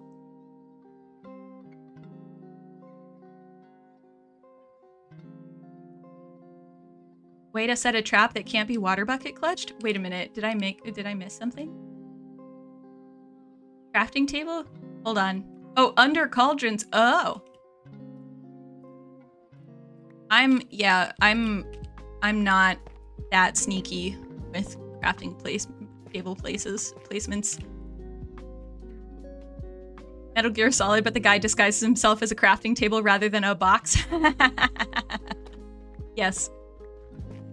Crafting table in the doorway. Oh, that's true. A crafting table in the doorway. You know, there's a segue. There's an archaeology donut tangent segue. Crafting tables in the doors. Not exactly the same thing, but still a Minecraft block that you can do stuff with. So something we find for the Picts. I know I talk about the Picts a lot, but you know what? It's currently what I do. One of the things we find is that in certain settlements, they have put grindstones as like the first step down from the door. So like say the door is here and then they step down into their house, this would be an old grindstone. And it's not just in their house, it'll be like in their workshop as well. So there's a site called Lair here in Scotland where that's been found in multiple doorways of the same like building complex. And so we think that there's importance around doorways and grindstones. And there's a degree to which it could just be like a grindstone is a really smooth, flat stone. So, you know, once it's no longer super useful for grinding because it's, you know, off balance or it's been too worn on one side or whatever, maybe it was just repurposed kind of situation. But it could also be something where there's an importance of doorways and portals and grindstones inside of them sort of situation. Doorways are a big thing. Humans have felt that doorways are important for forever. There's always so much like symbolism and such around doorways because they're thresholds and they're portals between different areas of like a house or like, so you have, this is, okay, when I finally have time to publish my Border World series, this is going to be a whole episode where we're talking about, well, actually doorways are in more than one episode. but yeah, borders and portals. Doorways are often borders between worlds. So you have like the doorway to the outside of your house is the border between the outside of your house and the inside of your house. But also you get doorways between like the world of the living and the world of the dead, for example, is a big thing in a lot of different cultures in a lot of different ways, but it's the same general concept. So yeah, it's possible that there's some important symbolism in doorways for the Picts that gets connected to grindstones somehow. Exactly what that is, we don't know, because the Picts didn't write much of anything down. They were capable of writing, they just didn't. Which you gotta respect, right? Like, I love it. On the one hand, it's frustrating because it means that we don't have that much information about them. We don't have as much information about the Picts as we could. But on the other hand, I love societies that like buck the trend. They're like, oh yeah, we can write stuff down, but why? We have better stuff to do. Another Scottish example that I really like is Mesolithic Scotland. So the Mesolithic is between the Paleolithic and the Neolithic. So the Paleolithic is the old Stone Age, is kind of what it translates to. It's the part of the Stone Age where there wasn't farming, so we didn't have crops, and we hadn't made like massive strides in stone tool technology kind of situation. The Neolithic, or the New Stone Age, starts when farming starts, basically. That's where how the Neolithic starts in various parts of the world. So that'll be different time frames depending on the part of the world that you're in. But that's where the Neolithic designation comes from. The Mesolithic is between the Paleolithic and the Neolithic. So it's not the old Stone Age and it's not the New Stone Age, it's the Middle Stone Age, basically. And that's when we see certain technological advancements in stone tools. So people are still using stone tools, but they're using them in new ways, but they haven't developed farming yet, is what the Mesolithic is. And the fun thing about Scottish Mesolithic sites and just people in general is, so you've probably all are aware of like arrowheads and spearheads and such, and we definitely, what we'll often call projectile points, we get a lot of those in archaeology, but we also get things like knives. You get stone knives a lot. If you've played like SevTech Ages in Minecraft, certainly a lot of mod packs will have like a flint knife. That's an example of a stone knife. You can also get obsidian knives. People will make a lot of blades out of stone. In general, in the Stone Ages, people tend to use specific types of stone to make their stone tools. They either use something called chert or flint. It's basically, I mean, it's basically fire treated to be able to make the edges sharper and to make it kind of break away in a glass-like pattern a little bit nicer, basically. So you either get flint/chert or you get obsidian because it's glass and it breaks really cleanly. So you can make a lot of stone tools out of obsidian. I've done that on a number of occasions, actually.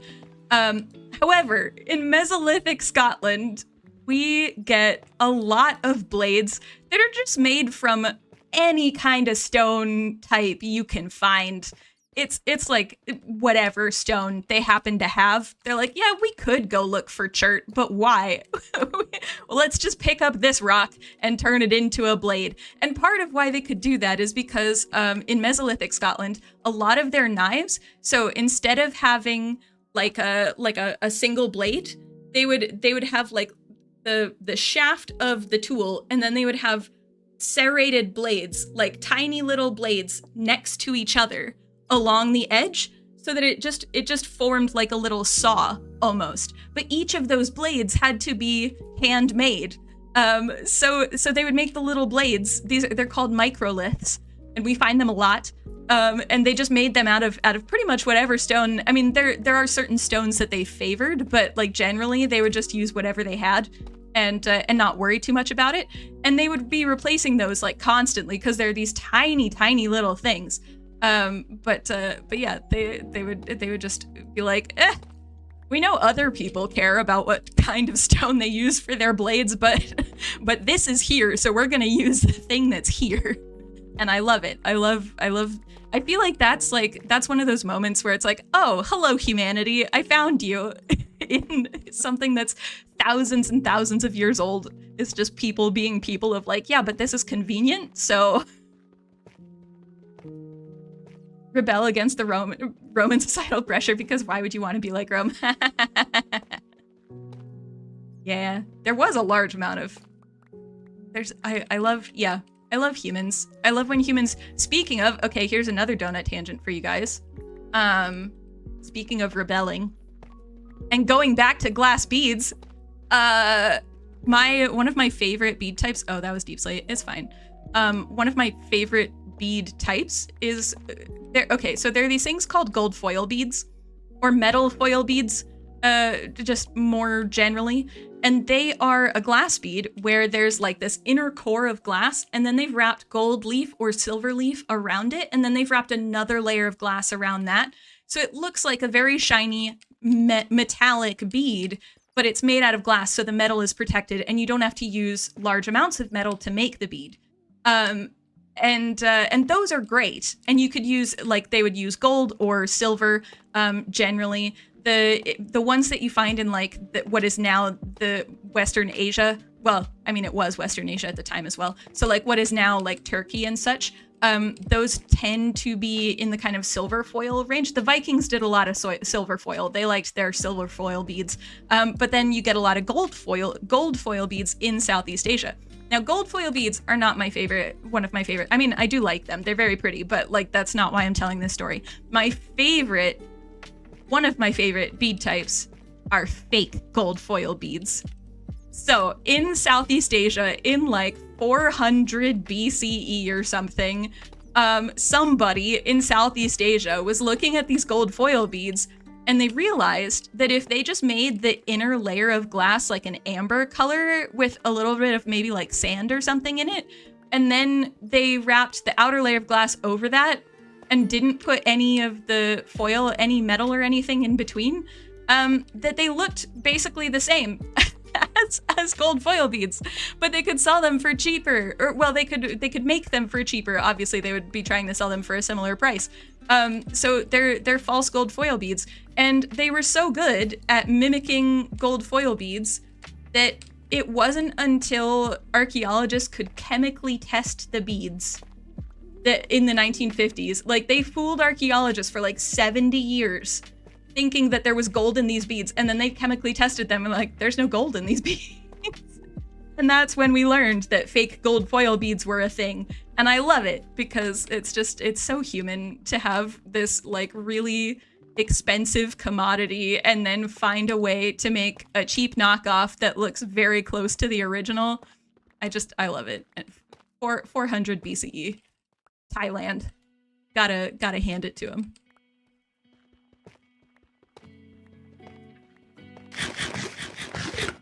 Oh, I should eat something. Thank you, Dragon. Hold on. The good news is there's nothing down here that's like a major threat at the moment. Aside from me, I'm not that major of a threat. I don't even have armor on, so. You know, there was some societal pressure from the Romans because the Britannic tribes dealt with it. Yeah. Yes. The Romans really liked going after the Britons in general. Britons / other quote-unquote Celtic peoples. I'm saying quote-unquote not because it's wrong, but because the term Celtic is often used to totally homogenize the groups that belonged to that designation. So rather than talking about like what are now the Welsh and the Irish and the Scottish and various other groups like the Picts, for example. Walk into an Archaeo stream in the middle of a rant about glass beads. I'm glad I could provide. I'm glad I'm living up to my reputation. Glass beads are the best. I don't have any gold foil beads that I can show you though, which is sad. I don't have any replicas. For gold foil. I don't have any replicas of a lot of my favorite bead types because they're like unique bead types. Really, what I need to do is befriend somebody who makes glass beads and be like, hey, do you want to make me a bunch of replicas?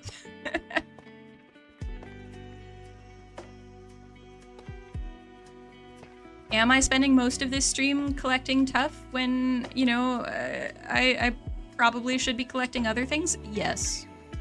Do I care? I don't know. I'm prepping for 1.21. Tuff is such a nice block. Gold leaf is so annoying to work with. Yeah. I completely understand. And the sand thing is cool. Okay, so the sand technique, right, we're back on glass beads because when are we not? In glass, not when you're making the glass, but when you're working the glass, so you're creating glass objects. I'm down. When you are making glass objects, you can do that layer of glass and then roll it in sand and then put a layer of glass on top of that. And it does what's called a champagne technique, or it creates what's called a champagne effect. It makes a bunch of bubbles because all of the sand crystals get stuck, and they in between the two layers of glass, and they make air bubbles. And so one of the things we see in Iron Age and early medieval Scotland is that they actually are controlling lines of air bubbles. Like they're making air bubbles as decorative lines on purpose. So there are certain beads. And also like glass vessels where there's like really intricate, nice kind of wispy designs. And when you chemically test them, they're not a different color of glass. They've just been filled with bubbles, which is so cool. I love it. It's like they're like, oh yeah, well we could have used white glass, but you know, it was easier to just do the sand technique and make a bunch of bubbles. And so we put bubbles. An entire chapter of my thesis. Thank you for the follow. G-Town, welcome in, welcome. An entire chapter of my PhD is to do with bubbles. Like a third of my PhD is about bubbles. Because I was using photography to see if we could see the bubble patterns a little bit better, because a lot of glass, it can be difficult to see bubbles. If the glass is like a dark type color, if it's like a dark blue, which is one of the most common glass types for glass beads, it can be difficult to see what's in there. But if you use a blue filter on your photography for your glass bead, then you can see the bubbles, and it's a lot easier to figure out stuff from the bubbles. There is also, it's possible to make 3D models of the bubbles, and only the bubbles, which is fun. There's an entire article, an entire paper that's like the main thing they've done is make 3D models of the bubbles in glass beads, in Iron Age Scottish glass beads, and it's amazing. It's my favorite, one of my favorite articles / PhDs.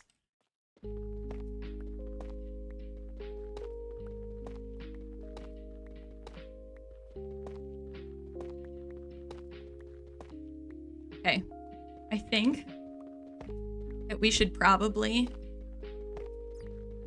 stop collecting tuff relatively soon. Because I think I'm at, what am I at? I'm at probably like almost a double chest full of tough. And that's probably enough for charity stream on next Saturday, probably. Here, let's take out this much. And see. Hey Grim, welcome in.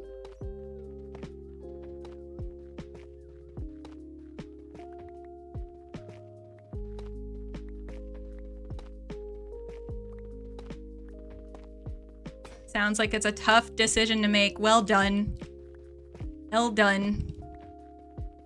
Gotta love the tough puns.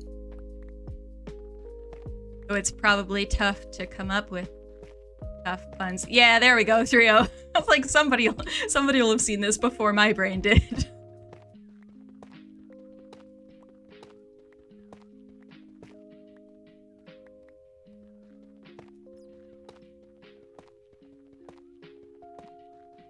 And maybe we'll go collect more diorite, because as much as the raw block is difficult to incorporate into builds, I do like the polished diorite block.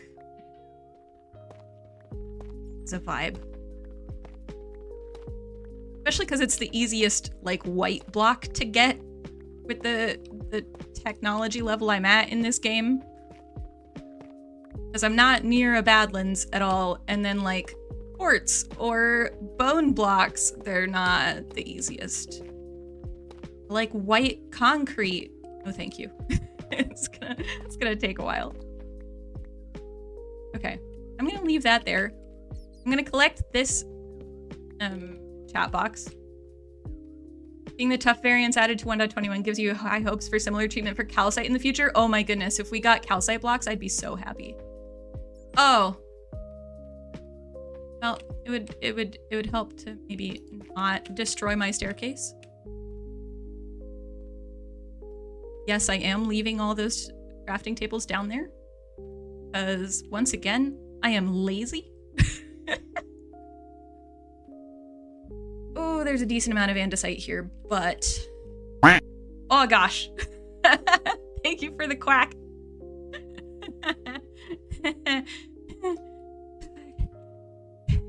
Actually, speaking of, I should approve all of the well done, Reborn, on that jump scare, by the way. Leaving crafting tables where they're needed. Yeah, I just leave them all over the server, and eventually, okay, I don't have a whole double chest full of tough, but there's a lot of tough. There's a sizable amount of tough. Oh, I don't have any more. Thank you for the follow. I'm Catherine. Welcome in. Hello, hello. Totally not your intention. That's okay. I'm very easy to jump scare. It doesn't need to be your intention for it to work. Okay, I need more cobble. So I guess we'll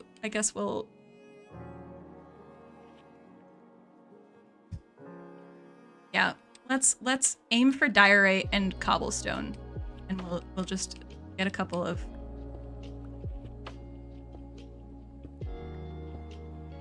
just to be able to keep up the pickaxes.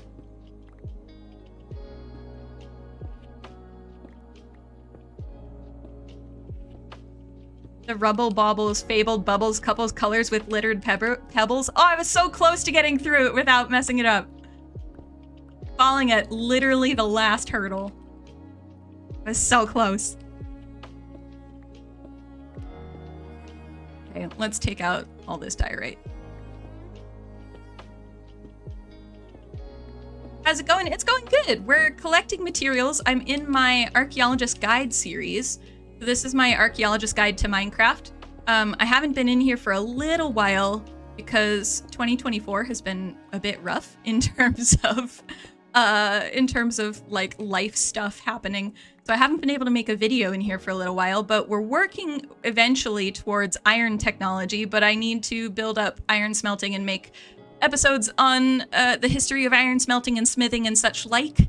But I'm gathering materials because next Saturday I'm going to be doing a charity stream for the charity Stack Up, which is a US-based charity that helps active and veteran service members with mental health difficulties and that's like, it's not like they have to be diagnosed with anything. It's like they literally are just trying to help with the mental health situation by providing board games and tabletop games and video games to active and veteran service members, and also providing a community for them to remain connected with, particularly when they are no longer active service members. So we're going to be doing that next Saturday. And I need to gather a bunch of resources in here because we're going to build a whole village in here, or a little town. And it means I need to I need to build a whole bunch of houses. I'm getting a bunch of materials to build houses. Yes, no self-promo in chat, please. Thank you. Does there need to be a crafting table fairy on the new SMP who cleans up my crafting tables?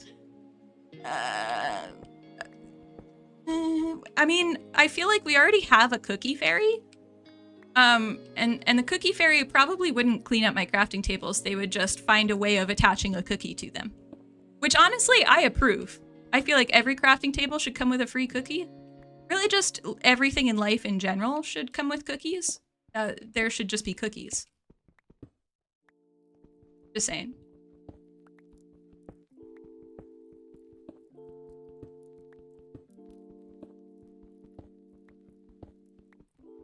Could be the same person. We'll never know for sure until they're in the same room together.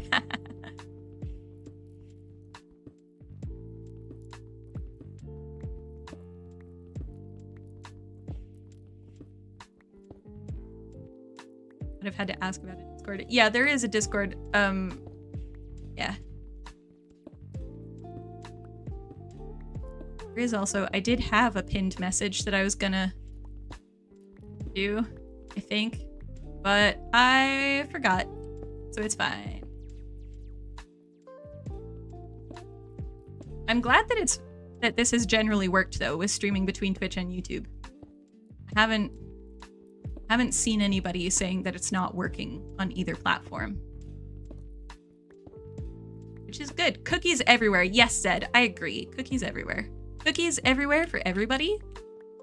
And we can be loose with the definition of cookies for anybody who doesn't enjoy cookies or can't have standard cookies for one reason or another.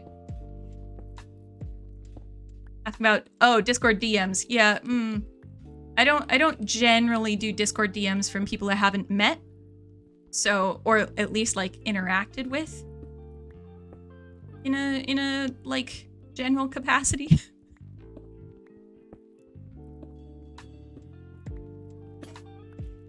Okay, all right.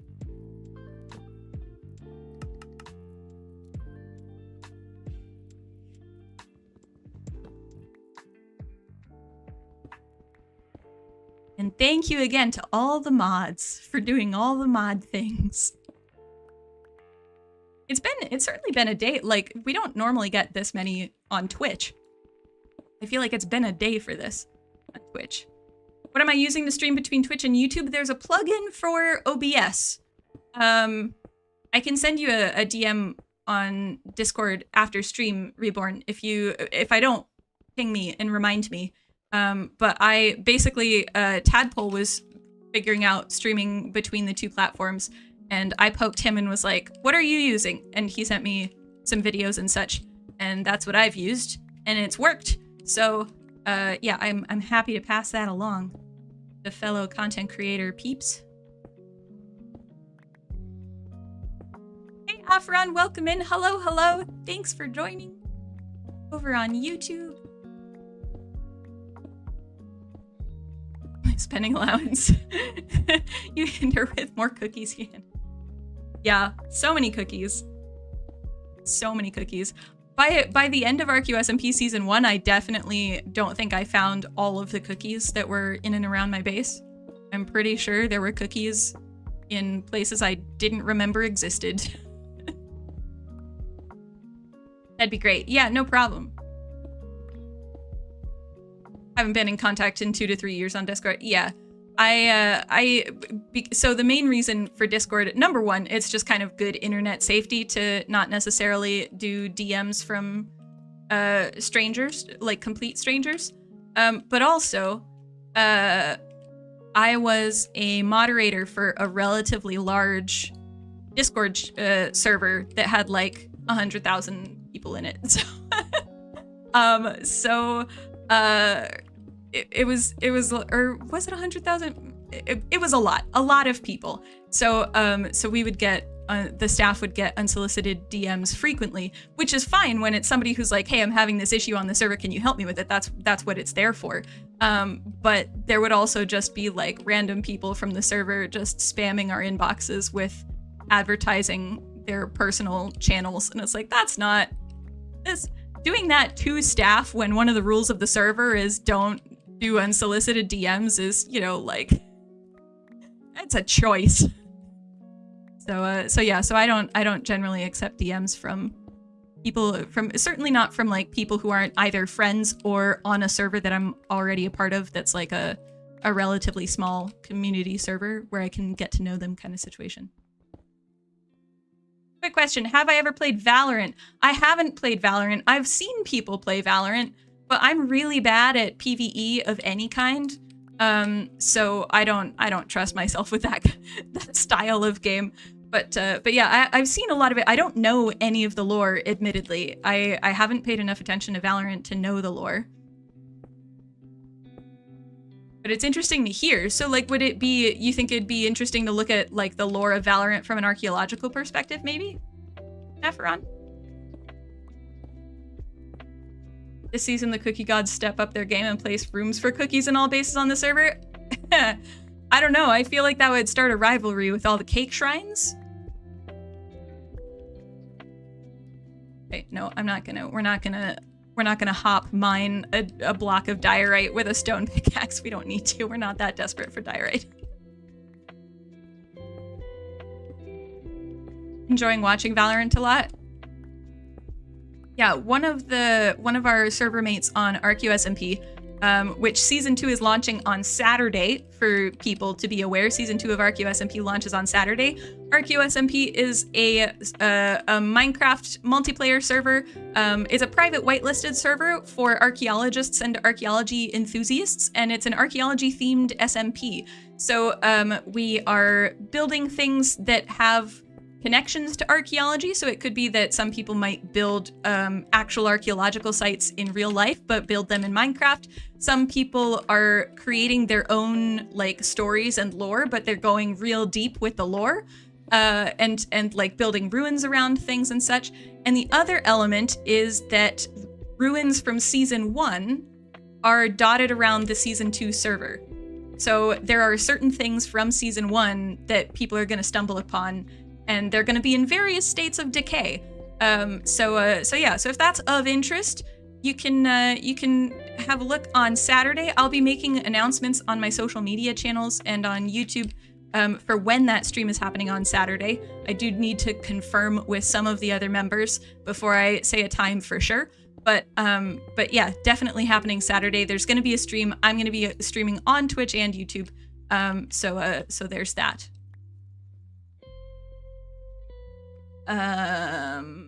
Already found a cake shrine on the server and it hasn't even started yet? Yes, there are multiple cake shrines on the server.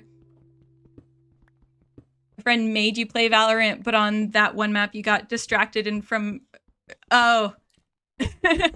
Yeah, I suppose that would be difficult if you're trying to play Valorant having never played it before and then you get distracted by from the description of how to play the game. That could make it very complicated very quickly. But yes, so one of the members of the SMP, Witch Domalith, who is here on Twitch as well, they're Australian and she plays Valorant a lot. So I spend a significant amount of my time lurking in Rin's chat and watching him play Valorant.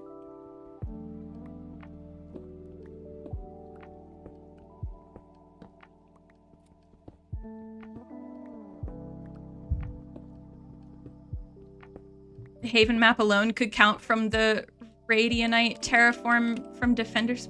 Ah. I'll have to look into it, because it's one of those games where I see it and I'm like, oh, this could be a cool game to play, and then I'm like, wait a minute, I'm really bad at any kind of combat. Thank you for the shout out for Witch Domalith. If you're not following Witch Domalith, you absolutely should. The shout out's over on Twitch because she creates content on Twitch. So sorry, YouTube, but you can always hop over to my Twitch channel and catch that shout out as well. And Rin is joining us for season 2 of ArchaeoSMP. I'm super excited. They were a part of the Border World series that we did in April. And there's other stuff in the works. So it's exciting. I'm very excited.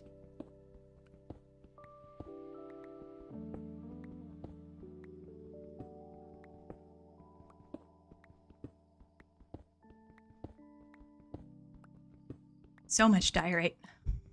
Why is it doing 3 shoutouts? Oh, I only see 2. That's interesting. The Botrix one, okay, so the Botrix, that's the bot I'm using to be able to keep tabs on chat in both streams, in YouTube and Twitch. And I think it's an automatic thing that I didn't realize was automatic, so I just need to shut it off after stream so that we only get the 1 shout out message from Mix It Up. But those are the only ones I'm seeing. Gonna lurk over into Twitch. My username is ArchaeoPlays. It's the same on Twitch as it is on YouTube. Spelled the same, and same logo and such. It should be easy to find. Screenshot in mod chat. Okay, cool. Thank you, Clara. You've been here long enough. No worries, Zed. See you later. It was good to see you.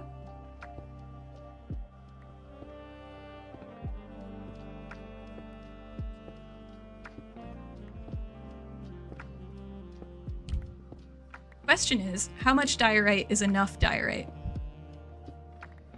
Which then leads to the question of, can you ever have too much diorite? But since it's diorite, I feel like a lot of Minecrafters would argue that yes, you very much can. But also diorite is useful.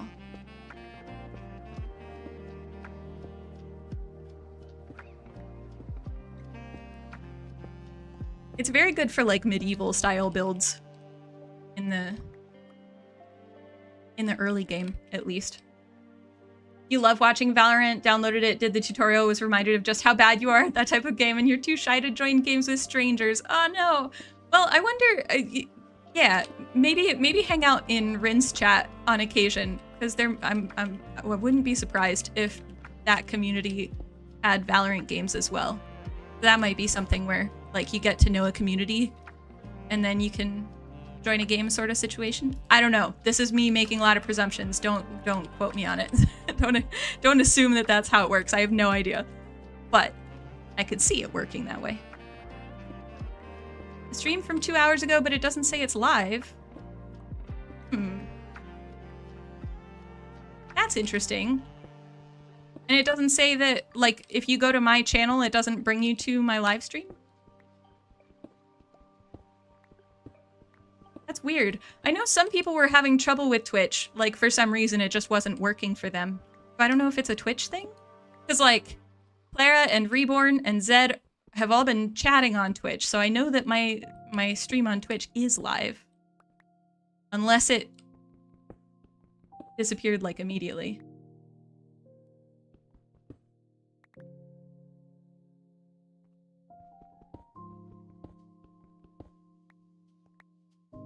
Thing is, it's region-based. Oh, okay.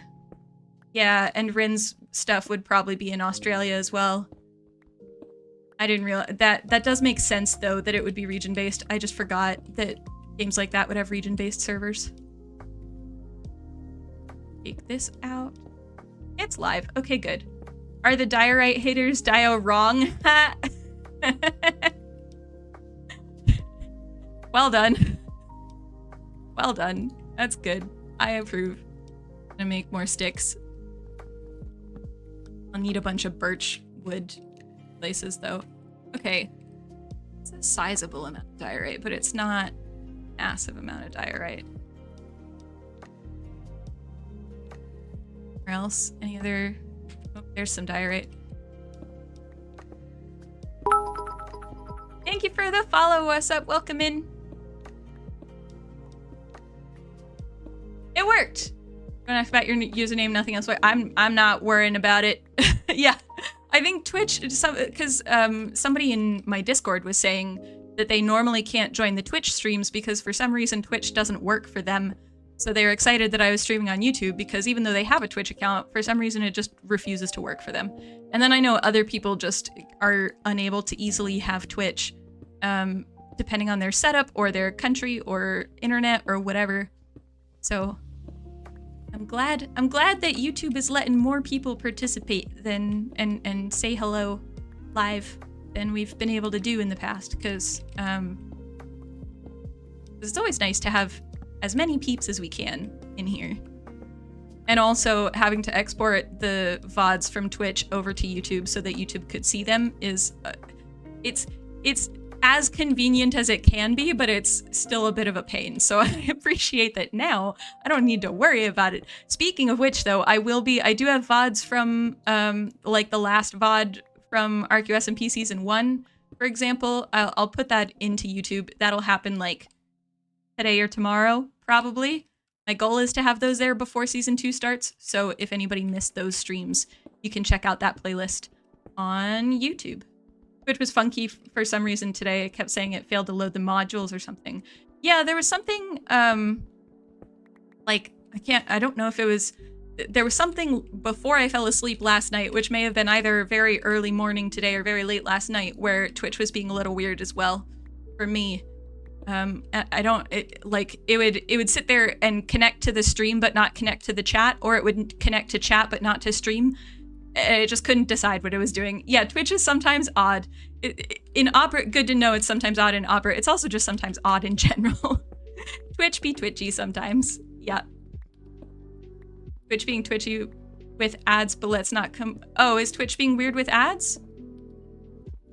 If Twitch has been weird with ads, I do apologize. Oh, yeah, I can't control the ads, but it does help the channel a lot. So like the ads, they help me keep ArchaeoSMP running, which is really good. And also just like help me keep the channel running. Because as a disabled person, I don't have other forms of income. But also like the business in general. It really helps to have the ad revenue.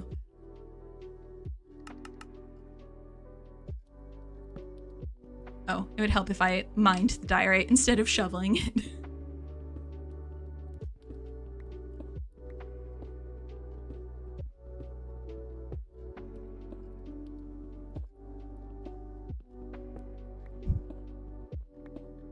Then probably what I'm gonna do is I'm gonna finish mining this diorite, and then I think we'll end stream.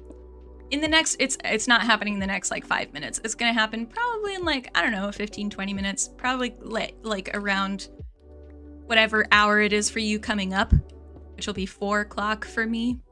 Probably around then I'll end stream. Twitch Nitro stops all ads for a month, but still gets the stream revenue. Yes, Twitch. Is it Nitro? Yes. I'd be interested. I think Discord is Nitro. It would be interesting if Twitch used Nitro as well, because I feel like they would I feel like they and Discord would. Turbo, that's it, probably. Hi, Lena. Hello, welcome in.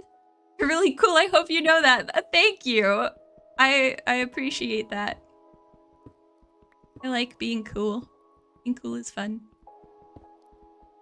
As I sit here mining diorite, one of the most hated blocks in Minecraft.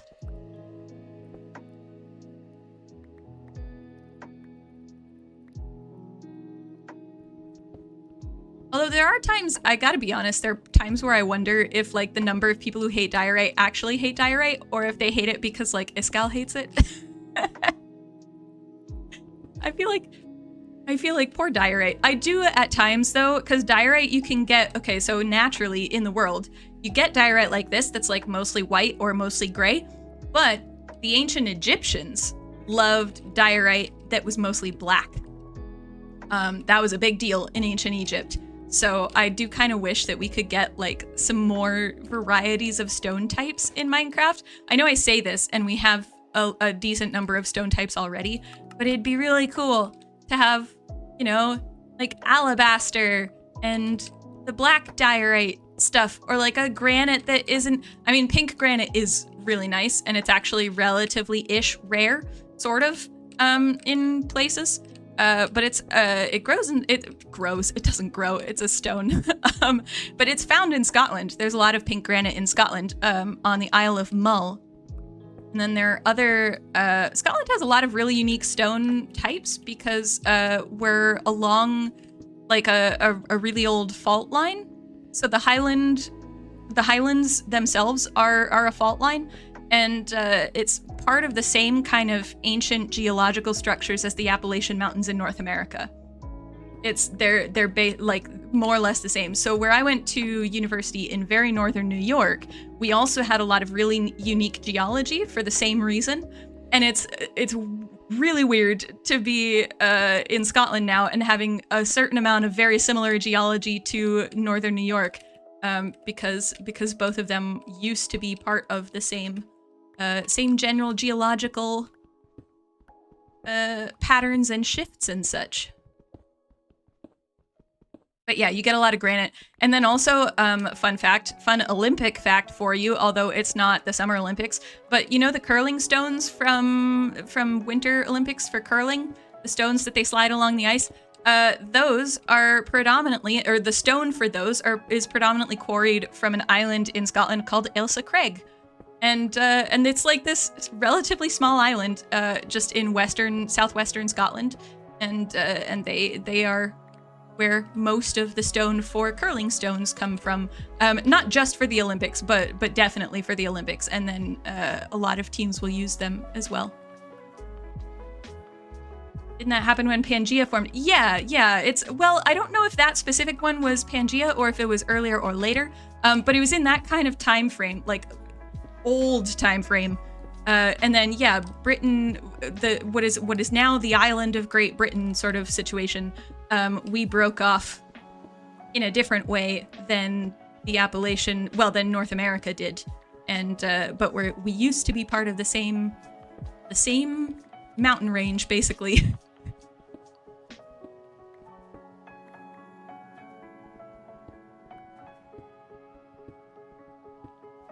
Crystals can be grown. That's very true. Crystals can be grown.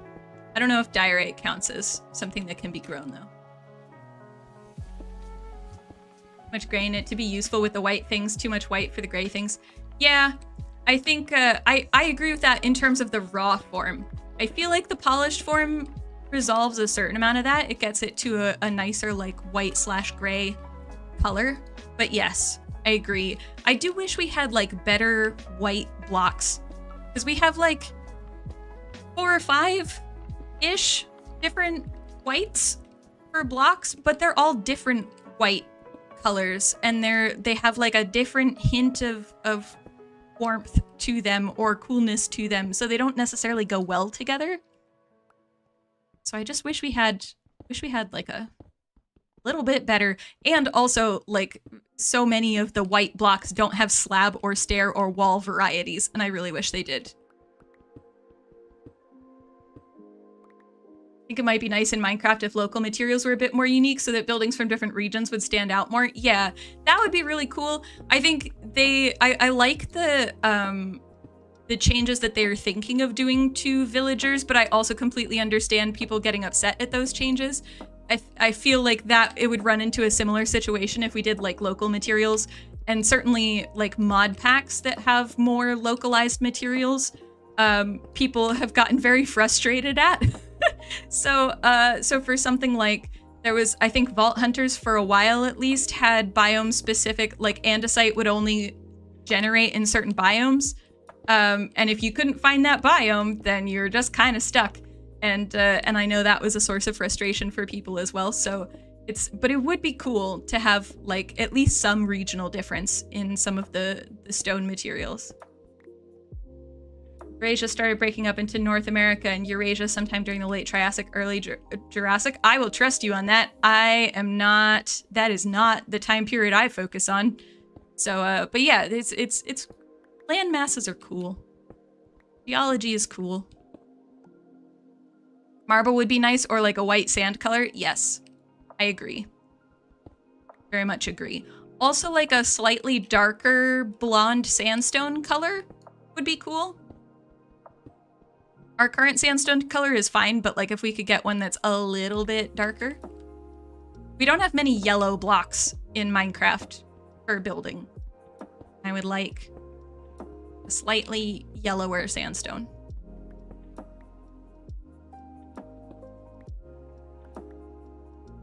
What type of update do I want to see the most? Food and the Java PvP system on Bedrock would be so helpful. I can't speak to the PvP stuff for Bedrock because I almost never play Bedrock. And by almost never, I mean like I've played it like once or twice for like a Nox crew map or something. But I agree that food, it would be really nice to see an update to food. Just like a wider variety of food and a little bit more difference between foods. I feel like food gets really interesting early game, but then as soon as we have access to things like pork chops or golden carrots, the food situation like disappears. The varieties of foods that people consume is just gone. And it would be cool to have a little bit more variety that doesn't necessarily, I think Pixel Riffs has said that having stuff that doesn't necessarily have more or less saturation, but gives different effects or different boosts would be really cool. And I agree with that. I think like if you could do something similar to like a Stardew Valley or like the Suspicious Stews, for example, if you could have food that gives you an effect like a Suspicious Stew, but that's like the same for that type of food, no matter, you know, it's not randomized or based on ingredients or something.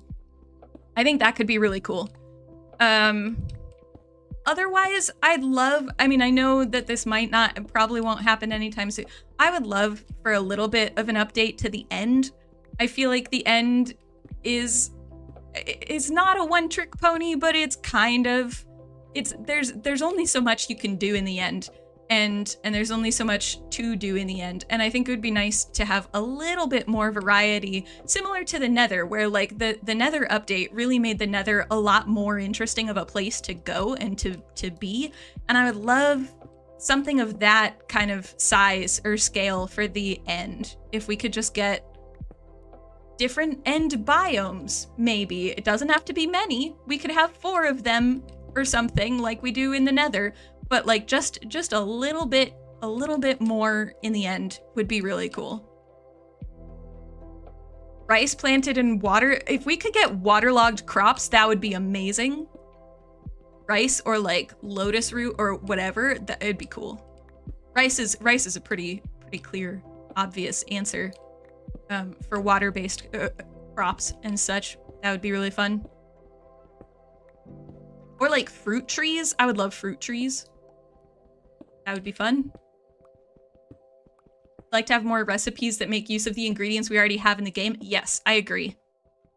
If we could have something to do with beetroot other than beetroot soup and red dye, that would be good.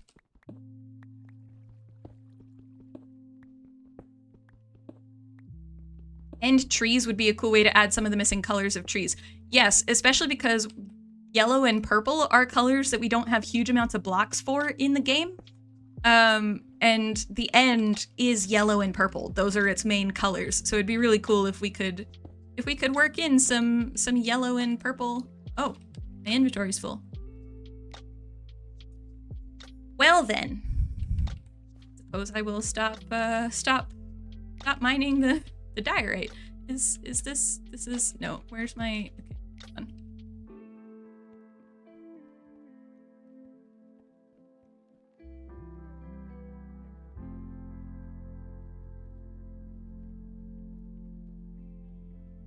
Stuff away, and then I'll go collect stuff that's on the ground.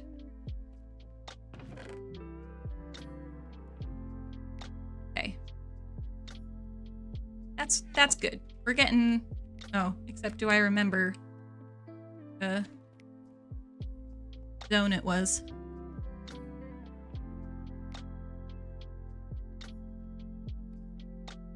This one maybe? Yeah. Cool.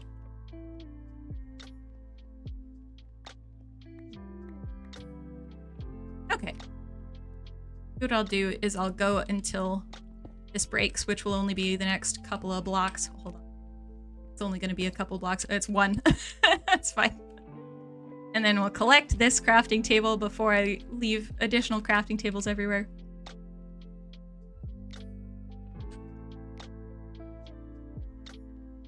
A crashed end ship. Oh, that could be really cool. Like a chorus route jungle finding a crashed end ship.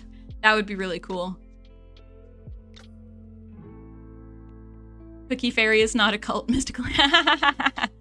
We have waterlogged sapling. Yes, we have waterlogged sapling. Why not waterlogged harvestables? That would be really cool.